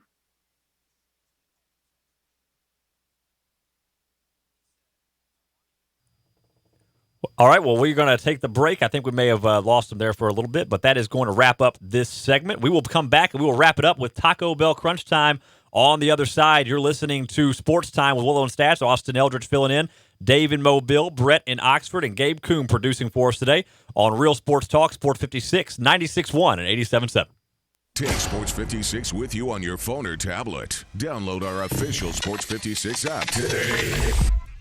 Campbell Clinic now offers daytime walk-in care, and you don't need an appointment. If you've got any kind of urgent break, sprain, strain, you can walk into any of their 5 convenient locations Monday through Friday from 8 until 4. There's no long wait you have to put up with the ER, and those doctors are really good, but they're not orthopedists. They're not world-renowned orthopedists who have come up with different procedures and written the manuals for them that are used everywhere in the world, and I'm not kidding you. And you can now see those doctors who treat the Tigers, the Grizzlies, the Redbirds. You can see them today without an appointment. And I'm talking Collierville, Germantown, South Haven, downtown at the Med Center, or even the Campbell Clinic Spine Center in Cordova. Now, if you've got something pressing, you got to go to work, and you can bear the pain until the evening, there's Campbell Clinic After Hours. That's Monday through Thursday from 5 to 8 in Germantown, South Haven, even Saturday morning in Germantown. If you're injured, don't wait. Visit Campbell Clinic Walk-In Care or Campbell Clinic After Hours. Get your gun, Nellie, and saddle up Penelope. It's Western Trading Days at Sunrise Buick GMC. Old-time trading prices on over 700 new Buicks and GMC trucks, and the Sunrise Used Car Corral has over 500 in stock. Branch managers have been told to cut prices to the bone, and remember, you can bring your car to Sunrise Service no matter where you bought it. If you're a good person with bad credit, SunriseMemphis.com will help you put one of your brand on these little fillies. Free hot dogs and Cokes at the Chuck Wagon. Western Trading Days going on now at all 3 Sunrise locations. We make it fun to buy a car again. If you're the owner of a company and you're tired of a dirty office building, or maybe you're tired of dirty restrooms, or floors and carpets that are filthy, or windows that you can't even see through, I've got a solution. Let Trinity be your cleaning solution. Trinity Professional Services. They're putting professionalism back in cleaning. They specialize in stripping and waxing and buffing floors, in cleaning carpet. Just make it seem like it's spring outside. Window cleaning where you see through and everything shines.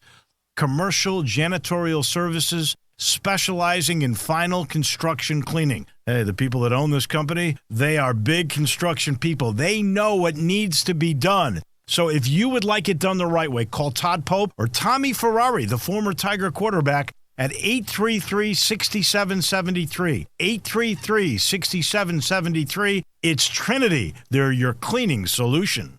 The Vargas family, legendary Memphis restaurateur, starting with Mr. Charlie and continuing today with his grandchildren. Brett, it just dawned on me the other day that while Memphis is celebrating its bicentennial, the Rendezvous has been here well over 1/3 of Memphis's existence. Someone asked me if we remember the day the Rendezvous started, and I tell them no, because if we thought it was going to last this long, we'd have kept much better records. But we're not a place to rest on our laurels or reputation. We're always trying to add new things to make our customers' experience more enjoyable. Friday lunches have always been special because we give away our red beans and rice. But we are now adding a sausage sandwich. It's the same sausage we serve on our cheese and sausage plate, but it will be served lengthwise on the bun with beans and slaw on the side. We've also partnered with a company called Devillet out of Dyersburg to introduce a new sweet glazed mustard with Rendezvous seasoning in it. It will really go great with a sandwich. I still recommend adding slaw. My grandfather had a hot dog stand on Beale Street in 1916, and we've come full circle using his slaw on our hot dogs. Hope to see you this Friday at the Rendezvous. In the Alley in downtown Memphis. Hi, it's Jamie, Progressive's Employee of the Month, 2 months in a row. Leave a message at the... Hi, Jamie. It's me, Jamie. I just had a new idea for our song about the Name Your Price tool.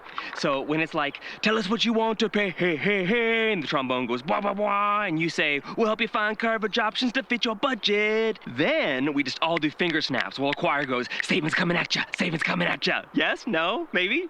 Anyway, see you at practice tonight. I got new lyrics for the rap break. Progressive Casualty Insurance Company and Affiliates. Price and coverage match limited by state law. Welcome back to Sports Time with Wolo and Stats. This hour of Sports Time is brought to you by DeSoto Auto Sales. Here once again are Dave Wolosian and Brad Norsworthy. 12-7 Cubbies in the bottom of the fifth. Bases loaded. If they'll stop on 13, Dave Wolosian, I'll win the 13th-run pool this week. That'd be great for me in my Cubbies. You're a Cubbies. Hold on now. Go, score, go. Gotta get past that. There's even more in the pool this week. I can't see you getting that. I can tell you this, though. You need to get on Lamar. It becomes Highway 78 in Mississippi, and when you get to that first exit, you turn left and you go right down Craft Road to Homer Skelton Hyundai to see the way car business should be done. Number one certified pre-owned car dealership 11 years in a row. There's a reason. It starts with the product so good that on all new cars, they give you a 10-year, 100,000-mile limited powertrain warranty. It's the perfect marriage, folks, of great technology, those Hyundais, and the great service that they give you. They know how to take care of you. Homer Skelton Hyundai. Ladies and gentlemen, it's crunch time.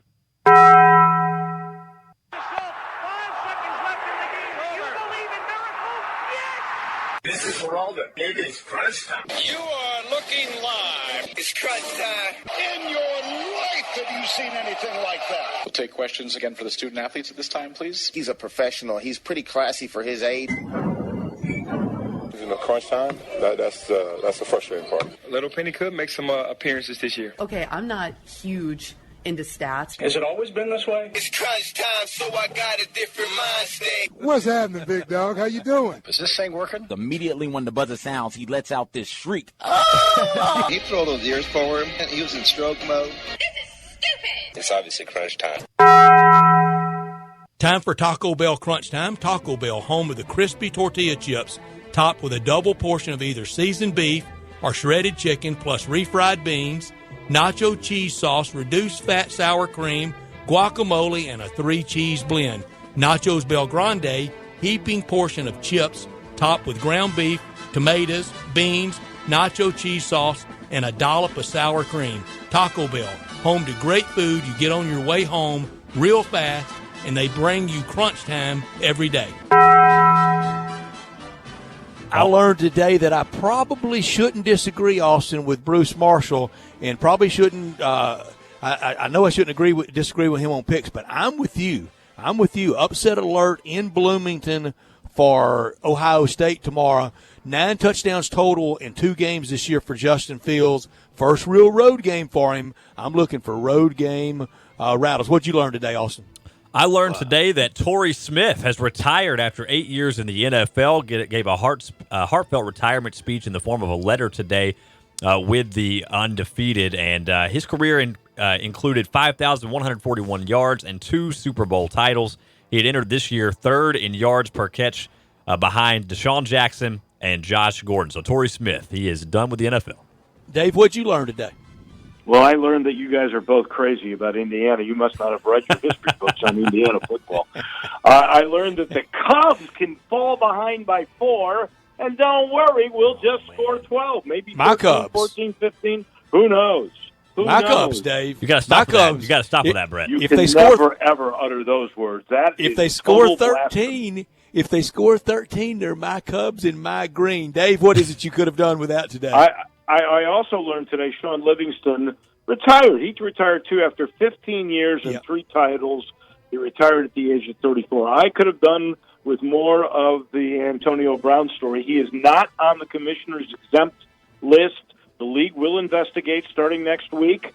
No criminal investigation. That's the reason why he is not going to be put on the commissioner's list. So he can play, and I think the Patriots will play him this week. I could have done without the battle for 7th place that we'll have tomorrow morning early in China. Why all the reaction to United States men's national soccer team a few years ago when they had the less than great event a few years ago? It's a big sigh for the big timers from the NBA. NBA gets a lot of passes from a lot of areas. What are you keeping a close eye on this weekend, Austin? I was going to say, I could have done without today myself, Odell Beckham Jr. calling out the Jets defensive coordinator. Now, I know Greg Williams has a history, but OBJ, just be quiet, man. Quit your talking. Quit trying to be relevant all the time. Just stay out of the news. Shut up and play football. This weekend, you're watching what? Look at stuff. I would say we got to give a big tip of the cap. You probably already talked about it, but Big Spain, Marc Gasol, we did. Spain winning, going to the finals today. The guy had 33 points. And you know, he played the last game of the NBA season. He didn't take off. He had a feeling of nationalism for Spain. He does. Spain. I don't blame him. And I really commend him. Tip of the cap. I don't mind it at all. And Austin mentioned that he can join Lamar Odom, is the only two to be NBA champs and FIBA world champs. I'm watching a lot this weekend. Tigers and Jags tomorrow. 2 weeks in a row, the Tigers against the Jags. I hope it's the same result as last week. State versus State in hot Starkville. Will Clemson get a test at Syracuse? Will Ohio State get a test? Will Georgia get a test? Will Notre Dame get a test? All the baseball this weekend and all the NFL on Sunday, and boy, it feels like the Dolphins will get embarrassed. What are you watching, Dave? I'll be watching to see what the Cardinals do tonight because I'm certain the Cubs are going to win, and maybe they close the gap a little bit. And, of course, all the college football, and then NFL football, too, on Sunday, and I think it's a 3 o'clock game. I will be very closely watching the Bears to see if they can make Denver go 0-2, and if they can win a game on the road and get this thing on the right foot. There are so many great NFL games, and really football games this weekend, and I will be absolutely watching all of them. Well, Brett, you got your money. 15-7, Cubs lead the Pirates now. Keep an eye on that. I don't get my cash at 15. You win nothing at 15. Okay. 0. Well, it's got to land on 13. A lot of playoff ramifications in baseball over the weekend. Cardinals, Brewers, Twins, Indians, Oakland, Texas, Nats, Braves, just to name a few. And, of course, a lot of college football, man. I can't wait. Great job, crew, for Dave down in Mobile. Boy, he got down there fast and joined us fast. Austin, good job in our Family Leisure Studios. Gabe doing the producing in absentia for Drew in absentia. From Oxford, I'm Brett. Everybody join us again on Monday at 3 o'clock for another edition of Sports Time with Wolo and Stats on Real Sports Talk. Sports 56, 87.7, and 96.1.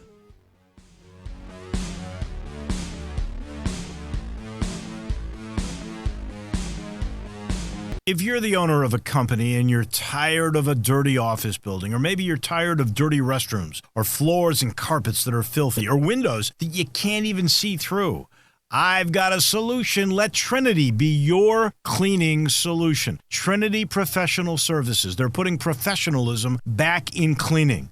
They specialize in stripping and waxing and buffing floors, in cleaning carpet. Just make it seem like it's spring outside. Window cleaning where you see through and everything shines. Commercial janitorial services specializing in final construction cleaning. Hey, the people that own this company, they are big construction people. They know what needs to be done. So if you would like it done the right way, call Todd Pope or Tommy Ferrari, the former Tiger quarterback, at 833-6773. 833-6773. It's Trinity. They're your cleaning solution. Hey, Tiger fans, this is John Stacy of the Blue and Gray Show. You can hear Drew Barrett and I talk Tigers with Tigers every Sunday at 5 right here on Sports 56, 96.1, and 87.7. Drew, who do we got in the studio with us this week? This week in studio with us will be Ron Sells, along with some surprise special guest callers as we recap South Alabama and look way ahead in the future after a bye week towards Navy. Thanks, Drew. We'll be here Sunday on Sports 56, 96.1, and 87.7. The Blue and Gray Show, where we talk Tigers with Tigers. Are you tired of all the clouds and bad weather? Rain brings pollutants that can wreak havoc on your car's finish, but there is someone who can help. Car Wash USA Express has introduced